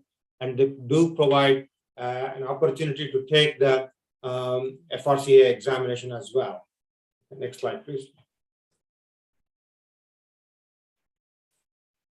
So once all this completed, submission of the documents to the Royal College of Anesthesiologists, which includes completed application form, a proper job description, and a deanery or a responsible officer letter confirming the annual assessments, and a designated induction program, and any other documents or maybe that are required by the Royal College of Anesthesiologists. Okay. They're pretty straightforward. Most of the information are on the college website on the MTI post. Next slide, please. So the role of our Royal College in these posts are, they are helpful in providing a GMC registration with a flat exemption, certificate of sponsorship in order to get the Tier 5 visa, and they have an eligibility to sit for an FRCA examination, and a year of college membership is included along with that. Okay. Next slide, please. Now, appointing these MTI trainees, there are Royal College of Anesthesiologists a matching scheme as well. They do have a lot of CVs. If we can take it from them and interview, or we can create our own local recruitment process. There has to be a sponsor's letter by the Academy of Royal Colleges as well. Okay. Next slide, please. So what about the training of these MTI trainees once they come to UK? There has to be a named education supervisor who is looking after them, and continue the additional assessments may be required initially. 3 minimum supervised lists per week at least. Protected teaching time has to be allocated. Access to lifelong learning portfolio, which is a training portfolio, which is an online training portfolio, which can be accessed by these trainees to log into all the workplace-based assessment and annual review of competency progression. Okay. They have to undergo initial assessment of competency in general anesthesia and obstetric anesthesia as well before starting on to the on-call rota. There has to be regular appraisal or DNOE ARCP, either one of them, not necessarily both of them. Appraisal should not be before 10 months working in the National Health Service, because they need some time to get used to the new environment and get documents ready as well. Okay. Some of the overseas degrees are exempted from primary FRC. For example, candidates who come from Colombo are exempted from taking from primary FRC. They can take final FRC straight away. Next slide, please. So what are the challenges with these MTI schemes? Candidates coming from overseas, adjusting to the National Health Service system, a new cultural shock may be there, and there had to be so in order to cope up with these things, there has to be a mentors scheme. They are new to the NHS. There is a study day which is organized by the Royal College of Anaesthetists, and there is also MTI host days which are organized by the Royal College of Anaesthetists, which are free to attend by these MTI trainees. There is an excellent resource of skills and knowledge by doing these kind of posts. Well, and as well, they can improve their practice when they go back to their own home countries. Next slide, please. So this is my conclusion slide, where you can access all the details of the MTI training job opportunities from the Royal College of Anaesthetists, which are available on the Royal College website. Thank you. Thank you, Nataraj. So what I'll do is I will get Shashi and Neeraj in, and then we can all have questions at the end. Are you okay with that, Rajesh? And yeah, that's fine. Yeah. All right. We'll take the questions at the end. Okay. Can you hear me, Shashi? Yeah, I can hear you. And yeah, can you see my screen? Yes. Okay, fine. Thank you, Shashi, for asking me to speak in this session, and also thank you for all the organizers. As Shashi said, another Shashi. We work in the same region. I'm a consultant anesthetist and intensivist in the northwest of the UK, and I work in one of the hospitals called Lancashire Teaching Hospitals NHS Trust. A few disclosures from my side. So basically, I'm the Faculty of Intensive Care Medicine Medical Training MTI lead. I sit on the Faculty Careers, Workforce and Recruitment Committee. I sit in the Royal College of Anaesthetists MTI Leadership Group. So basically, this is approving various qualifications or MTI posts in the UK.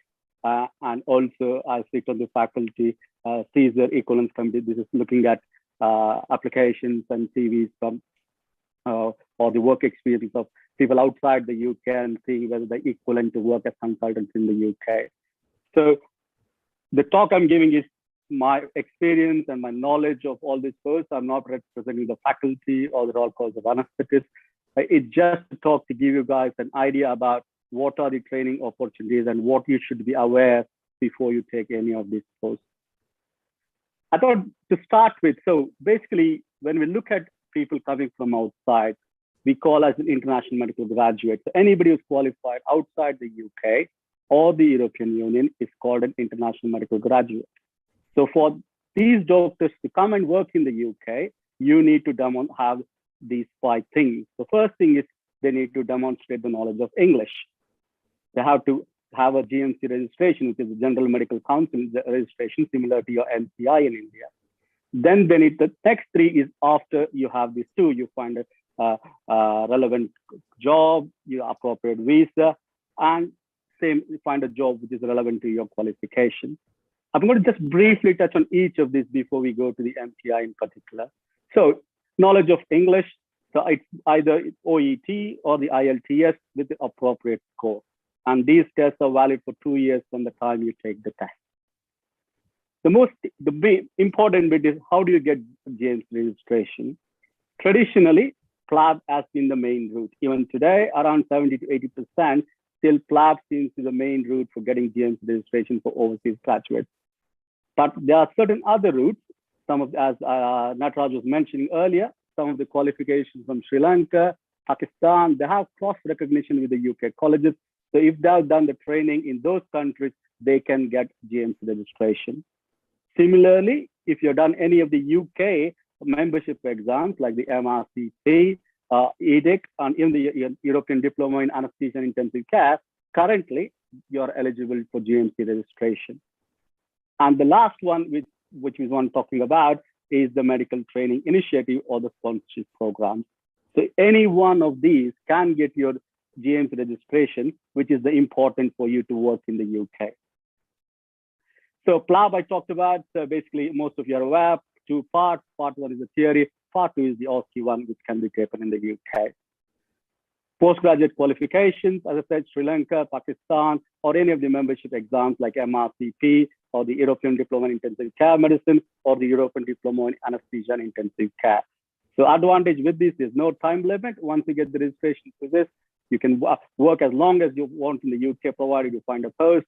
You can try to get into training or look at Caesar pros. Basically, all this will lead to become a consultant in the UK.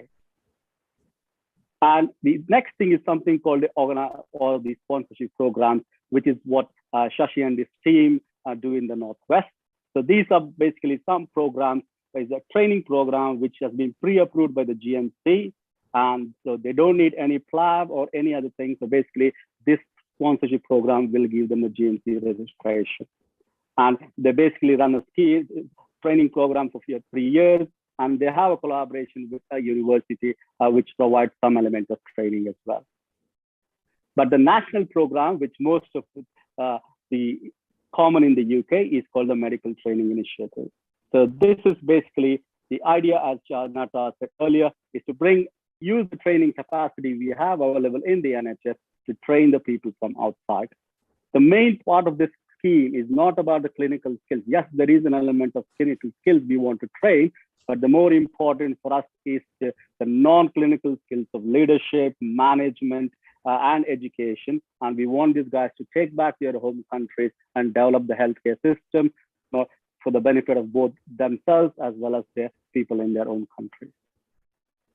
So what do the trainees get? What do these international medical graduates get out of the MTI program? One is the world-class training, because they are treated on par with the trainees in the UK. And as I said, the benefit back to their home countries as well. And I think Nataraj has touched most of it, completing fellowship exams. Okay, I think we'll go into the specific about what's an MTI program. The MTI program for anesthesia, intensive care medicine, and pain medicine is managed by the Global Partnership arm of the Royal College of Anaesthetists. Currently, for guys from India, you should have a postgraduate qualification in anesthesia. It could be MD, DNB, and recently we've started approving for DA as well. So if you are looking for intensive care, again, it's only for people who have done the MD only can pursue even the MTI post in critical care. But off late, I've just recently approved the fellowship in national, the FNB in critical care. They're also eligible for MTI post. So when you're looking for this MTI post, you should be very clear what your career ambitions are. So we have MTI post in single ICM, so whole ICM post only. Then we have anesthetic post only, or you have a combination where you do a year of ICU and a year of anesthetics. So make sure when you're looking for this post that what your career ambitions are. The other thing to be aware is about the way the training works in the UK. So in UK, the specialist centers or the specialist areas like the peds, the cardiac and neuro are done in only specialist centers. So if you want like a cardiac anesthesia or a neuro anesthesia, you need to look into an MTI post in those particular centers, because you don't get the same experience elsewhere. Similar with pediatric anesthesia. That's the same thing with ICU as well. Majority of the peds ICU in the UK is done by the pediatrician. We as intense anesthetists have very little involvement in the pediatric ICU. Similarly, cardiac ICUs are separate. They're separate centers where there is cardiac ICU, and similarly the neuro ICUs. So you just need to be aware when you look for the post, what your career ambitions are, and choose appropriate post in the appropriate hospital. Majority of the ICM MTI posts will be in the general ICUs, but there are certain centers which provide specific MTI posts in cardiac ICUs or neuro ICUs or peds ICU. Again, peds doesn't come to me in terms of the MTI in anesthesia. Peds comes more in terms of the MTI post in pediatrics, and that's the route you need to take. And I said the specific cardiac or neuro post. So if you're looking into a career ambition or career interest in those specialist areas, make sure you take the post in those particular centers. So what do you get? So once you come to the UK, so you think, I'm going to get an MTI post, what is that you're going to benefit from this post? So in terms of the ICM, so you're going to get a general ICM experience in management of various acute cases. There is some faculty curriculum for the UK trainees, so you will be expected to follow that curriculum, but we will adjust you based on your experience. So the curriculum starts between ST3 and ST7. That's a 5 years curriculum. So at the end of 5 years, they're ready to become a consultant. So based on your experience, we might look in and say what level you can start performing, and you can get workplace assessment on the skills and competencies based on your level. The other important thing, which most of them feel they get the benefit, is things like the end of life care, futility of treatment, patient involvement, and family involvement in their care. I think that seems to be what people think they'll miss during their training outside UK, and they think that they gain quite a lot in particular aspects. Again, most of the UK practices, protocols, and guidelines based. So again, if you're planning to go back and develop any of the ICM practice in your own country or anesthetic practice, this is a good way of getting to know what the protocol and guidelines are. The MDT approach, so basically involvement of multidisciplinary, which again, a lot of corporate and city practices in India are happening, but it's something for you to develop again if you want to take that back and develop that sort of practice. The ultrasound is a big development in intensive care. So most of the centers provide all aspects of ultrasound training, whether it's echoes or chest lung ultrasound, basically we call it currently as the FUSIC. So that extra bit of training you can get in during this course. Again, QI project, audit, and research as another big area where you can start getting experience with. And also one of the key things is you can start doing some collaboration projects back home in your home country like India, and the working in the UK, and that way you can establish research projects as well. Exams. So what sort of exams can you give? The Faculty of Intensive Care Medicine is a new faculty. It's been established only the last 7-8 years. So it's slightly complicated when you start talking about an ICM exam in the UK. You can complete the European Diploma in Intensive Care Medicine while you're doing your ICM MTI fellowship. You're still eligible if you're an anesthetist by background, you've got the MTI course, being an anesthetist, sit for the FRCA exam. But unfortunately, you can't straight away sit the Faculty of Intensive Care Medicine exam, because at the minute, the faculty FFICM is only a final exam.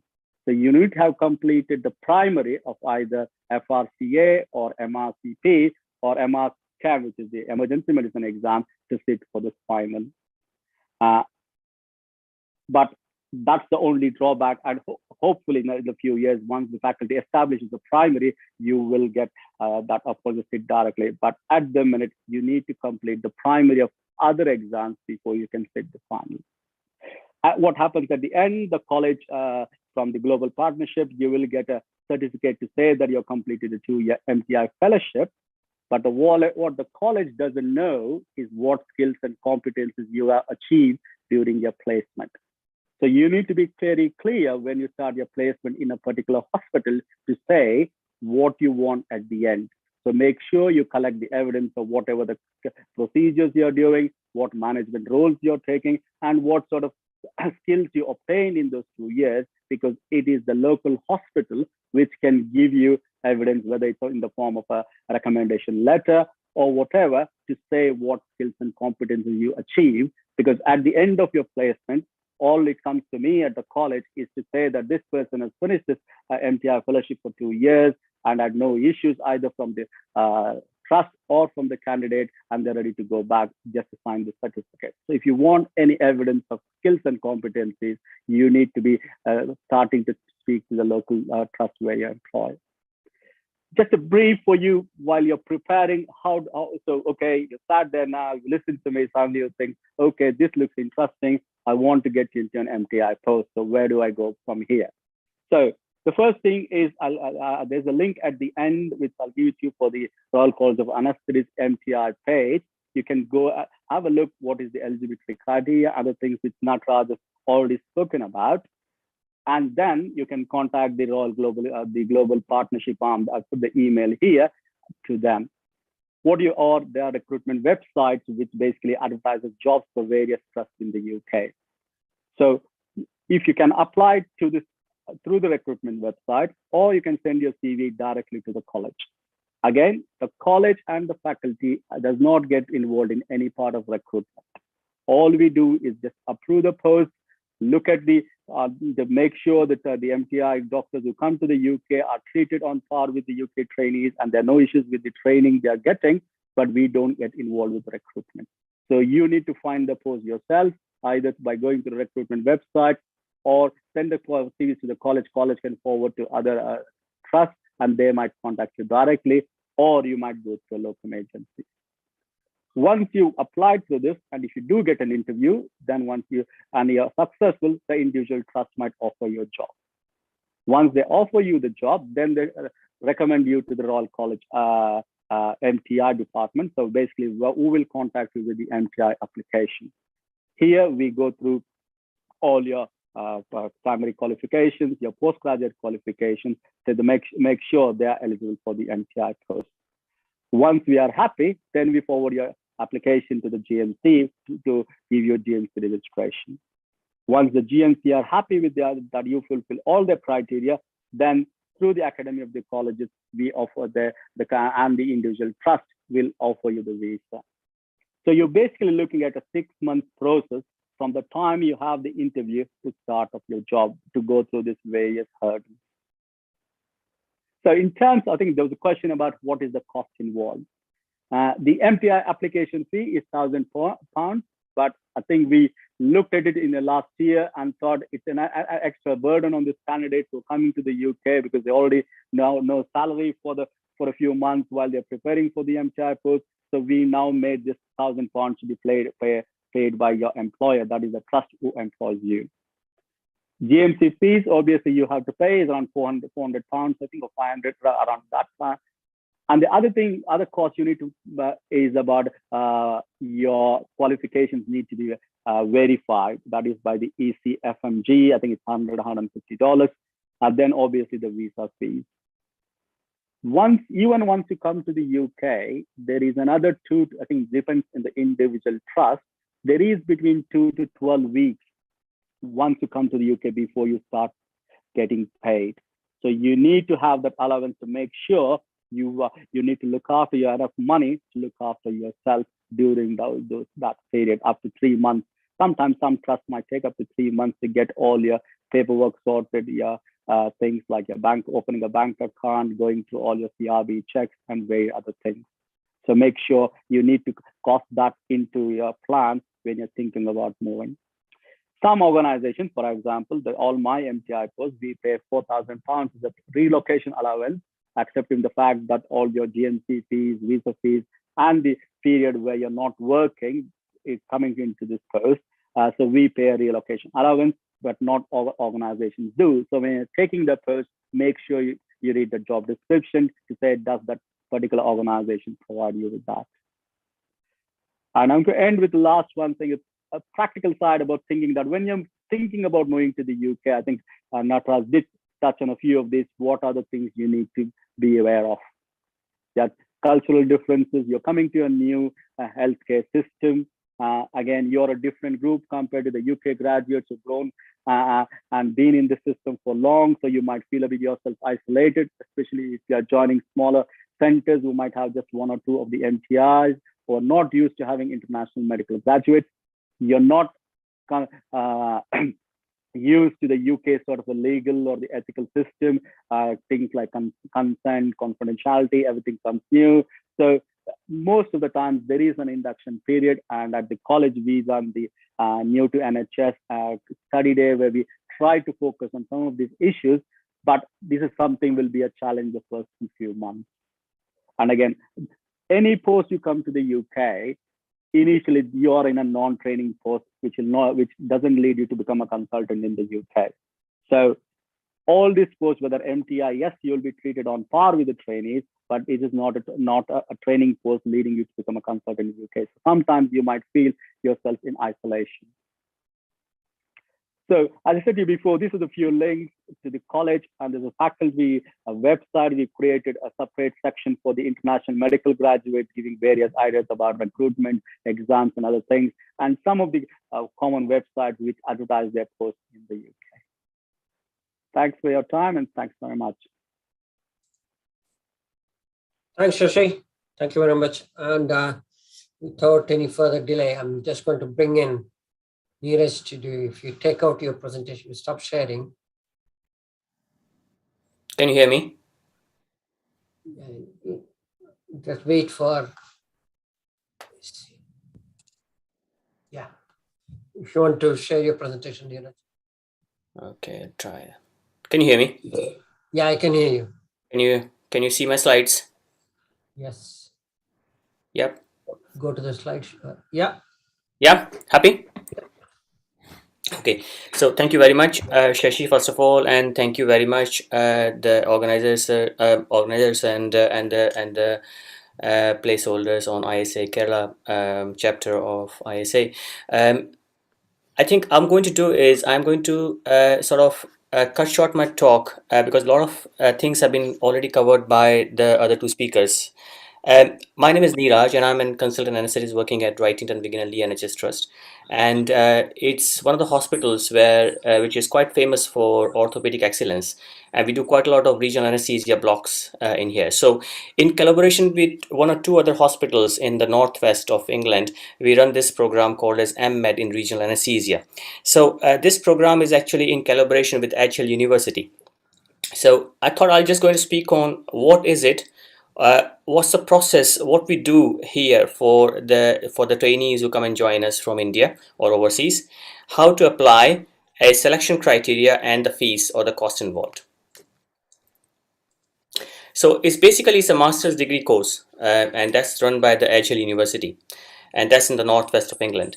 So it's a 2 to 3 years course, and you could potentially divide that into two parts. One is the clinical research part, so which is done by the academics at the Edge Hill University. And what they do is they actually teach evidence-based approach to the healthcare practice. And what we do from our side in the hospital, trust hospitals, is that we teach clinical skills and provide knowledge in regional anesthesia. So that's two parts basically. So it runs in 4 modules. The first 3 modules, critical appraisal, developing a research proposal, and dissertation, are actually done from the Agile side by the academicians, and clinical learning and hospital-based teaching is done by us.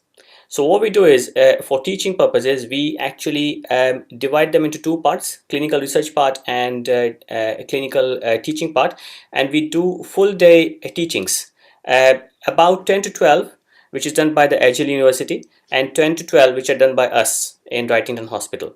So I would say about 2 a month full day teachings are done exclusively to cover these modules.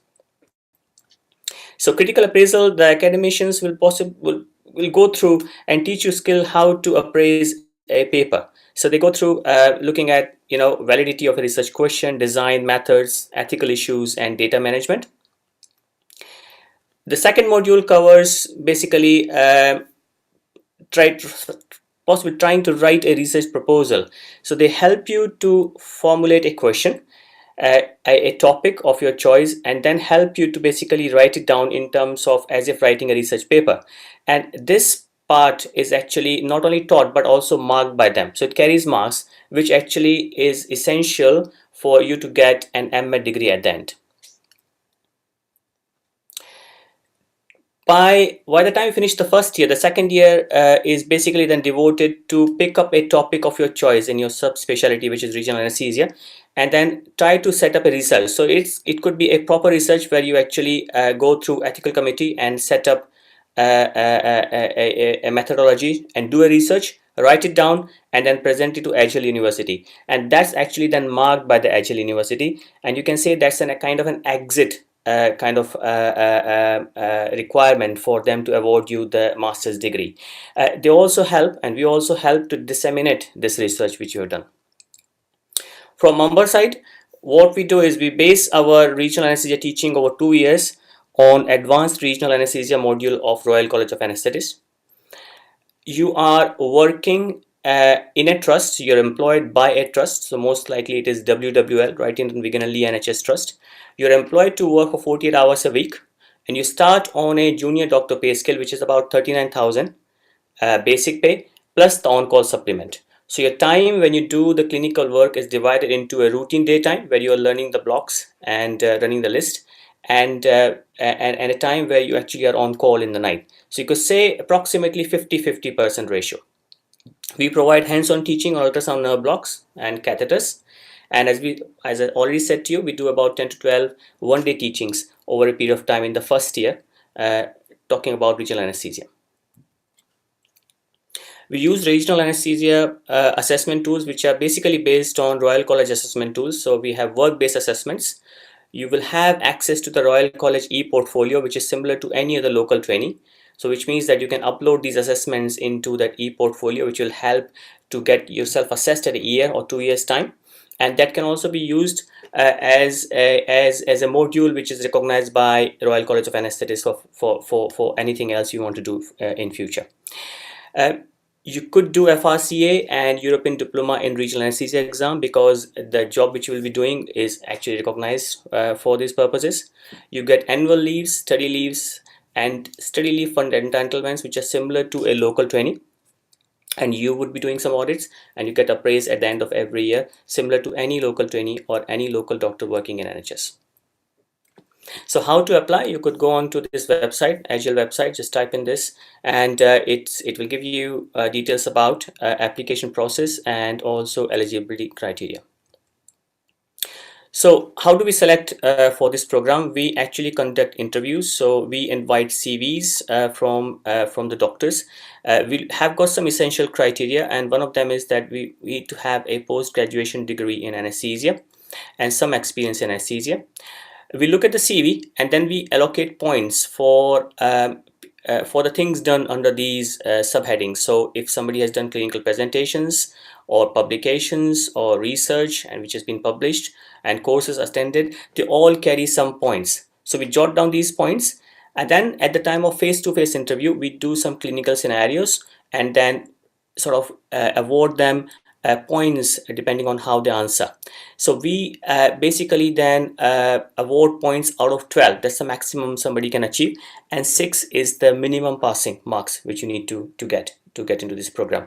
We make then a merit-based mark list, and according to that, then we offer the posts and the jobs. The fees approximately is 35,000 for the whole course, which is about 2 to 3 years. But there are some bursaries available which could be used to actually offset some of the cost or quite a lot of cost if required. That's the end of my talk. Thank you very much, and I will be happy to answer any of the queries you got.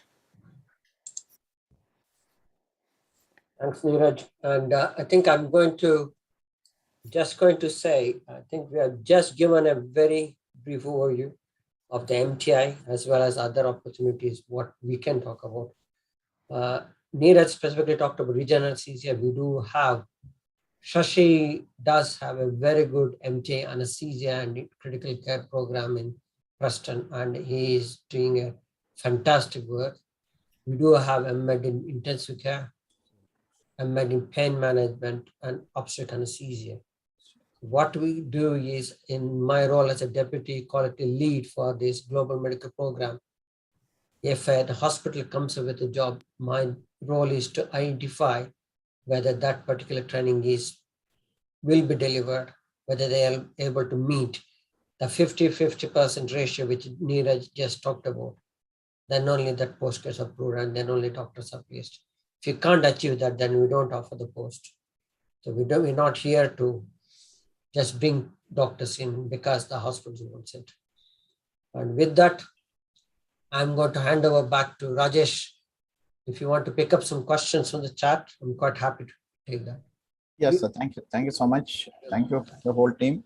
Dr. Madhupurya Shashidhara, Dr. Nataraj, Dr. Shashi Chandrasekhara, and Dr. Neeraj Sharma. Can we go to the questions in the chat box?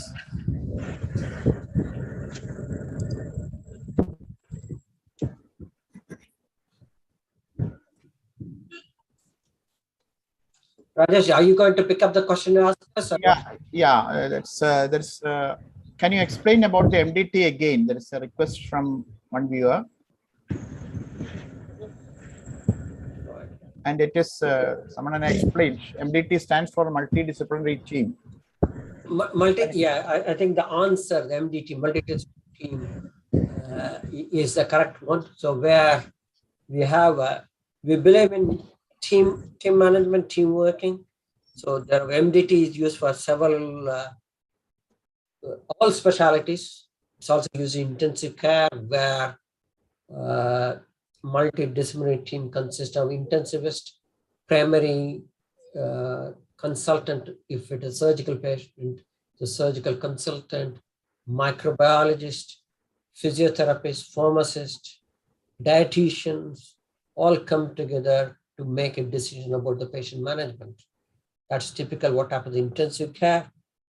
If you're talking about a patient, surgical patient requiring a surgical procedure, where, for example, patient will have a colorectal cancer, the pathologist, oncologist from the cancer care center, radiologist, and the rehabilitation team, anesthesia, all of them join together to make a appropriate decision for the management of the patients. So rather than having multiple patients going in different people, that's organized in when there is a doubt about the care of the patient, and it's always done that way. You know, the best way is to think about what's the best form of treatment for any patient. That's just an example of how the MDT works. I hope that answers the question. It's just like a tumor board. Yeah, you could say that tumor board is something new, but this is happens to in every specialty. Okay. So, what are the places for good fellowship program in intensive care medicine in UK? Right. Okay, Shashi, you can answer that, but I'm just going to add that number one is when you're looking for a job for intensive care, what you need to do is every job will come with what is known as a job description. So, and it also comes with a profile of the trust. It's very, very important for people to read the job description and make the CV suitable for the job, and also make sure there will be a contact within that, contact them to talk about the job. So each trust has got good and bad things. So you need to do that. I'm quite happy for my other colleagues to also chip in for this question. Shashi, do you want to add on to that? Yeah, sure, thanks. So in terms of the fellowships in the UK, every hospital is different in terms of what they can offer. So that's where individuals' career aims becomes important. So you need to look into what is that you want to achieve in this MTI course for 2 years, and what is your area of interest. Based on that, you need to select the hospital, not by the reputation of the hospital. So it depends on what your interests are. And then the size of the hospital. So basically, as Shashi said, every job when we announce, part of the MTI requirement is it should give a clear job description about the hospital where they're going to employ these doctors, the composition of the department, and what they can offer. So you need to go through all that and see, does this job description and does this hospital fulfill what my career ambitions are?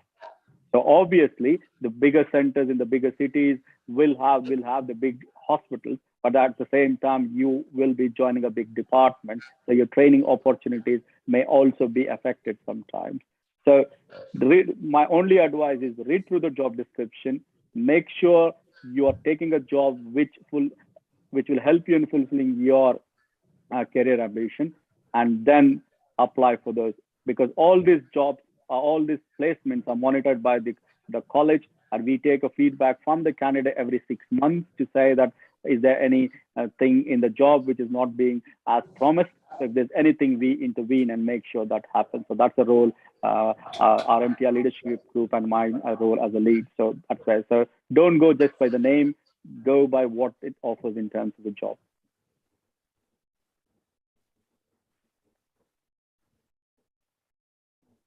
Is there an option of clearing any steps of FRCA from India? As far as my understanding is, I think the MCQ bit might be, I think Natraj might be able to add. You need to be, I think there is an option of doing MCQs, I think, but as far as you need to be a member of the college of the RCOA for any of these. Maybe now with the virtual, you can do the MCQ, but I don't think there's any other option of any UK, apart from the MRCP, which is slightly different. For the FRCA, I don't think there's any option of that. Raj, do you know any? They can take primary FRCA, but they have to be a member of the college as well. So they have to take the membership of the college. And they can take now the primary. But the current priority list, as per the priority list is concerned, they will be probably at the bottom of the list, because there is a lot of trainees who would like to take the exams, and the priorities are given according to the training posts, the proper training numbers. There are few criteria which are there on the web as well. According to that, they will be given option to take the exam. So the answer to that is that, if I understood correctly, that they can take the MCQ exam. Yeah. Because of the number of exams not being available in sufficient numbers, yeah. They only can allow so many people. The Yeah. first preference would be given to the trainees who are already there in the UK. And those doctors who are in UK, and then outsiders. The question on So OET or IELTS, yes, it is mandatory. Yeah. OET and IET mandatory, and you need to come to UK to take the primary MCQ exam. We still haven't started any centers in India. I think only Sri Lanka, you did some exams in Sri Lanka, isn't it? Raj? Yeah, Colombo, University of Colombo, yes, I know that much. They have a regular programs coming from Sri Lanka during their ST3, 4 levels, who come regularly here in many hospitals as a part of the curriculum designed by the Columbia University as well. And we go there as an examiner as well for their both primary as well as final exams.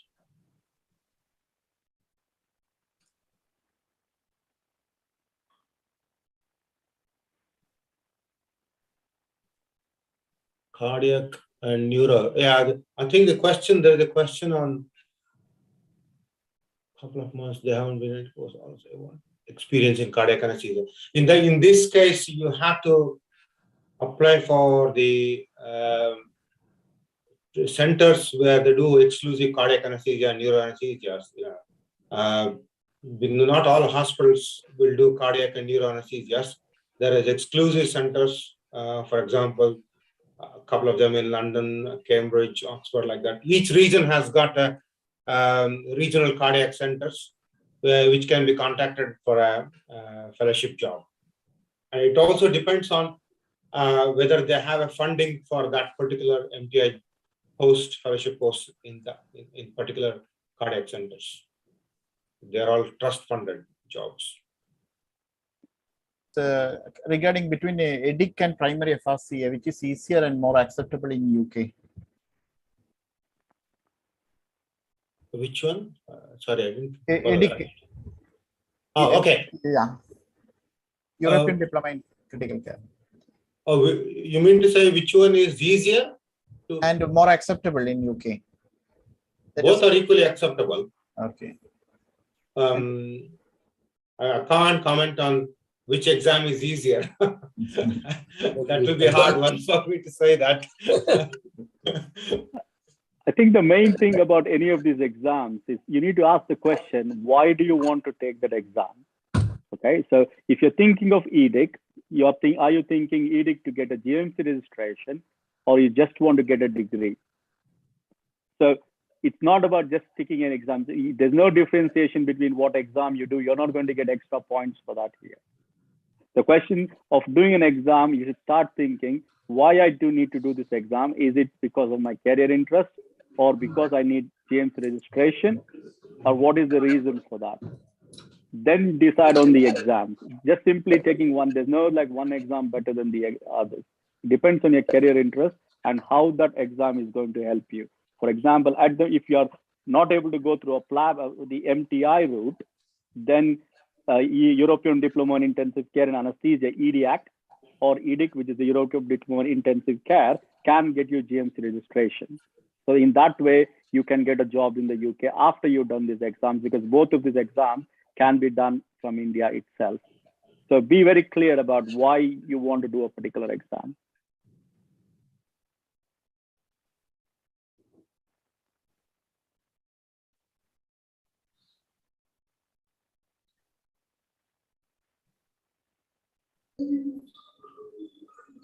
There's a question on prospects of the MEds. Shashi. Thing is, just like the MTI, we also are very, very specific in terms of duration of the MEd program. 2 years, maybe a third year. After that, whichever the hospital which is involved with the program, we don't offer you any further posts, because the main aim is to learn, earn, return, and excel.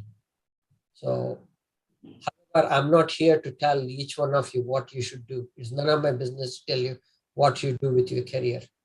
What we are saying is, under the MEd program or the MTI program, we don't extend your role.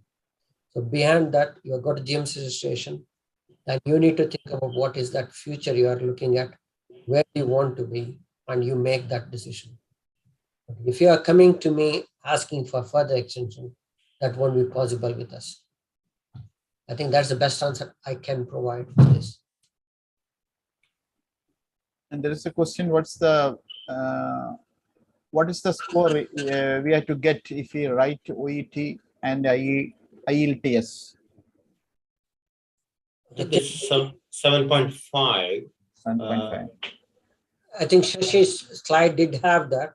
So you have to get 7.5 overall, but you can't get less than 7 in any module. In each section, that's correct. Yeah. So you have to get 7. That's IELTS. In OET, you have to get B. B in all. And valid for 2 years. Yeah. Okay. So any help to get MTI post? Someone was looking for MTI post, someone from Bombay.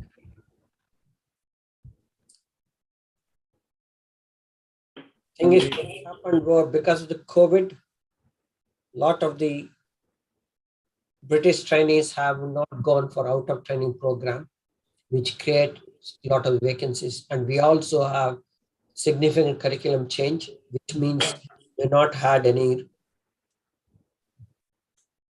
recruitment for the training programs until February 2022. So that means we have got surplus amount of UK graduates. We have created some additional year program. So there is some amount of lack of post. But this MTA post will become available as and when trust would be able to show that they are able to provide the training without necessarily affecting the local British trainees. Only then the MTA post can approve, then only they will get advertised. The only thing I can say is to keep looking at the track, and there these posts will appear.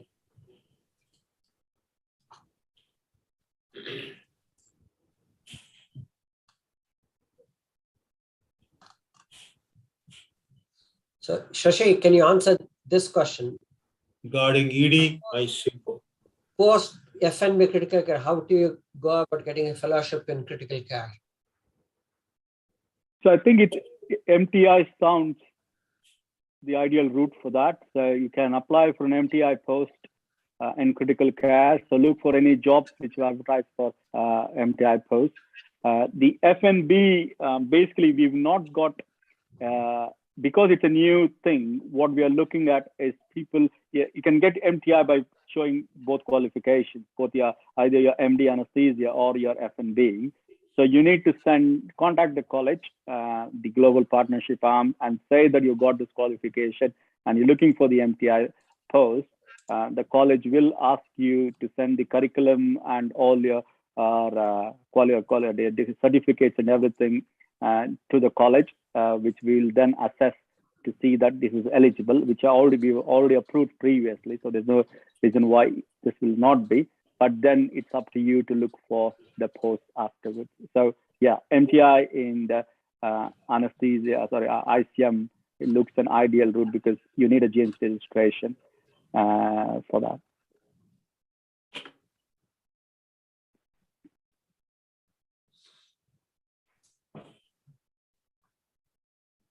So After, yeah, carry on. I was about to yeah. tell you to ask more questions if you have any. Sorry, after MTI, you will be given a degree or it's only a training? So the MTI is basically it's a work experience. So at the end of the MTI, all we say from the college is to say that you completed a 2-year program of working in this particular as an MTI fellow. If you want any degree, you need to sit for any of the exams, either FRCA or EDICA, whatever exam you can during that period.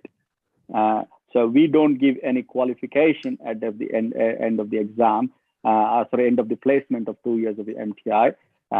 So that's the main difference between the MTI program, which is nationally run, where it is run through the colleges, whether it's here is the anesthetist or the surgeons or the physicians, where the colleges run this program. It's just a placement for 2 years.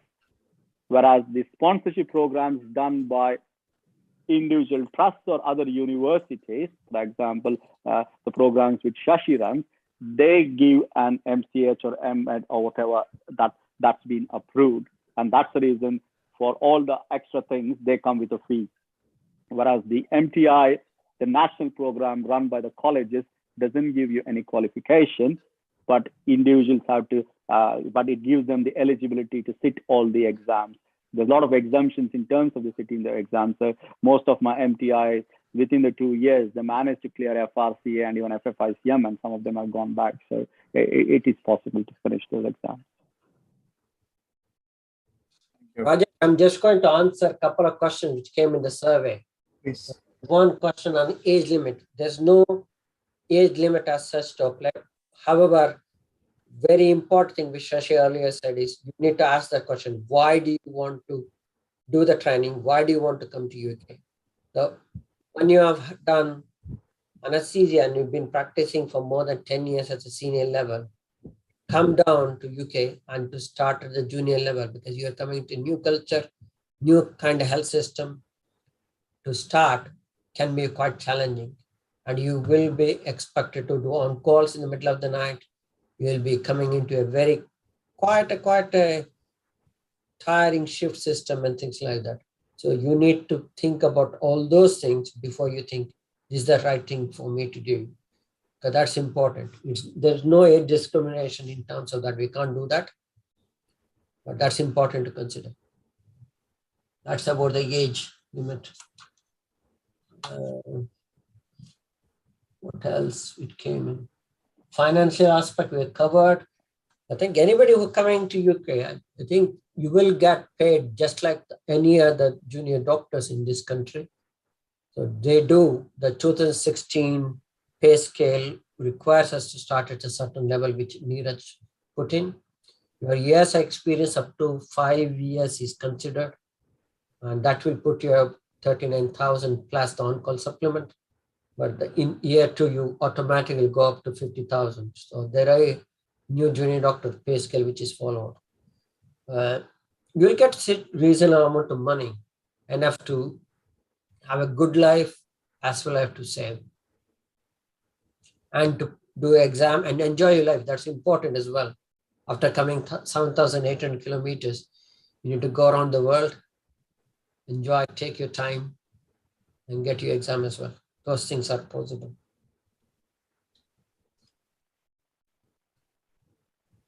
So Rajesh, you carry on if you have any more questions. I'm just going to quickly look at the questions from the survey.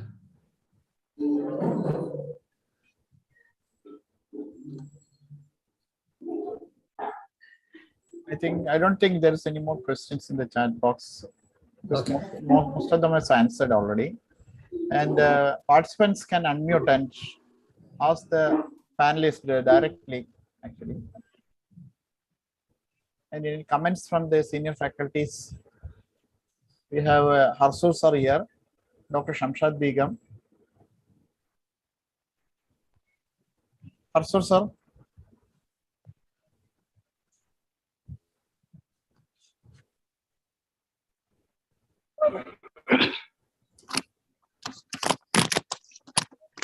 Yeah, thank you very much, Rajesh. It is nice seeing both Shashidhar and Nataraj on the screen. Quite a lot of information is given already. And what is the current status in view of a COVID pandemic? Have you started the routine work as of now, Dr. Shashidhar? Dr. Harsal, very Yeah, nice. good evening, Shashidhar. Good evening, sir. Right, yes, and we did have issues, but in fact, we have restarted. Most of the hospital have restarted. Of course, the intensive care beds have been a bit more compromised, but majority of the elective surgical list in most of the hospital have started, and we have sort of going into, I would say, about 70% normality now, and we are progressing towards getting there. That's what the status in certainly Stockport and Wrightington. I'm sure Nataraj and Shashi will also say, what's happening. Yeah, I think the backlog, it is just, I think most trusts are struggling to clear long waiting lists, particularly in the field of non-cancer surgeries, like orthopedic, ENT, or max fax and things like that. Yeah, head and neck surgeries, I think still they are waiting. Even we are having the same problem. But why I ask this question is patients are still hesitant to come to hospital nowadays. Still the patients are not very happy to come because of the fear of contracting. No. They are pretty happy to come. No problems. In fact, there are too many patients coming through the door in every trust. Right. Because every single patient who is being posted for an elective operation will go through a green channel, what is called in most hospitals, which means they are screened for COVID and isolated for 2-3 days, and then coming straight to the green channel and getting discharged. So that is going on in every hospital. They are not scared to come. In fact, they're pretty eager to get their operation sorted and go home. That's good, I think. Thank you, Nataraj. Thanks a lot. Thank you, Shashidhar. Thank you, sir. So there is a question. After completing the primary FRCA, can we sit for FFICM exams directly, or do we need to work there for some time to become eligible for FFICM? Shashi, I think I'm going to pass this on to you or Nataraj. Yeah. No, you need to be working in an ICU. The reason being, you need to be a member of the faculty to sit a faculty exam. So you can't just write an FRCA and say, I'm going to write a final FFICM. So if you go through the faculty website on the examination section, it gives you a clear essential criteria to sit FFICM. And one of the essential criteria is you should be a member of the faculty to sit the exam. And the only way of getting the membership of the faculty is working in intensive care in the UK.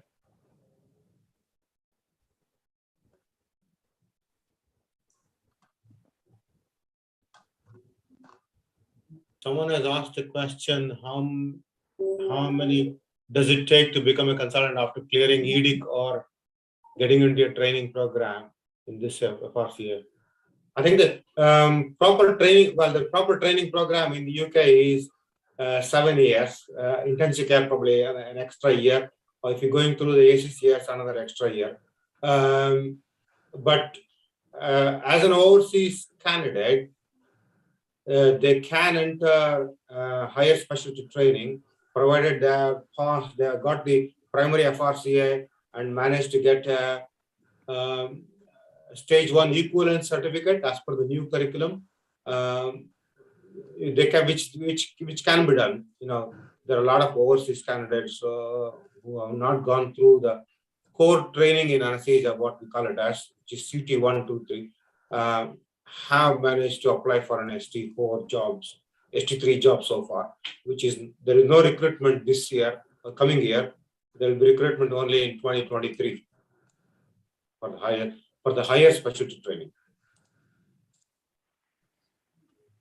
I mean, just to add to what Nataraj is saying, so there's 2 ways you can become a consultant in the UK. So either you can join the traditional training program, which is the CCT, which Nataraj has explained. So you can get into a training program at some stage at ST3 or whatever, and then go through the training program, become a consultant. So most of the times that you're looking at 5 years if you're just doing anesthetics, or if you're looking 6.5 years if you're looking for anesthesia with ICU. And again, provided you're going to clear all the exams at appropriate time. So each stage has got exams to be cleared, and if you're not completed that particular exam at particular stage, that process takes a bit longer. The alternative is, if you've got quite a bit of experience abroad, what you can do is go through a path, the Caesar or the equivalence route, where you can show the equivalent, what are the experience you've done overseas, and top it up with some of the UK experience, clear the exam. So for example, if it is anesthesia, you need to complete FRCA. If it is ICU, you need to clear EDIC or FFICM, and show all the relevant experience, and show you're also familiar with the UK experience. In that way, you can go through something called the equivalence of the Caesar route and become a consultant in UK as well. And again, that varies on your individual circumstances, can take anything between 3 to 4 years in some to 7 to 8 years in others. And it's your onus to find certain placements of specialty posting. So that's the drawback of that side, but it can be done. So that the 2 routes depends on your individual circumstances. Thanks, Shishir. Thank you. Good evening. Am I audible? Yeah. Sir, I have registered myself with NHS Jobs website, and sometimes I get mails which mention vacancies as clinical fellow, trust doctor, etc. And once you read the job description, they have mentioned that the applications are invited from candidates outside UK. They mention something about Tier 2 visa, and the confusion is, sir, is it a must to have GMC registration before applying for such jobs? Yes.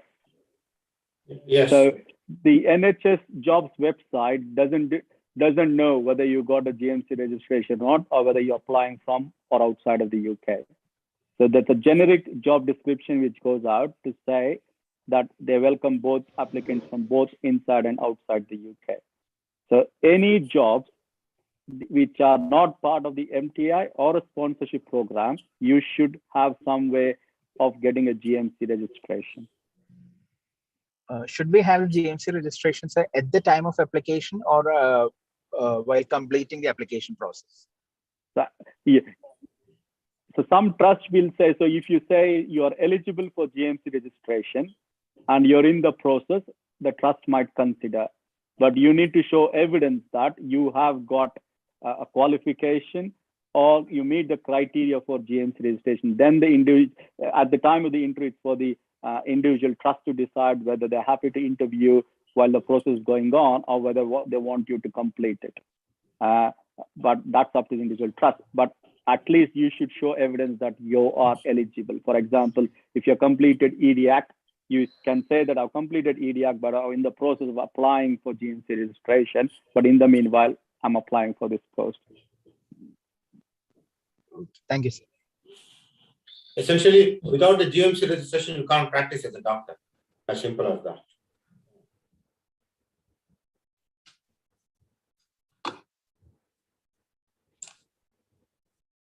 It must be equivalent to IMC registration in India or TCMC registration in the individual states. Yeah. Yeah. Thank you, sir.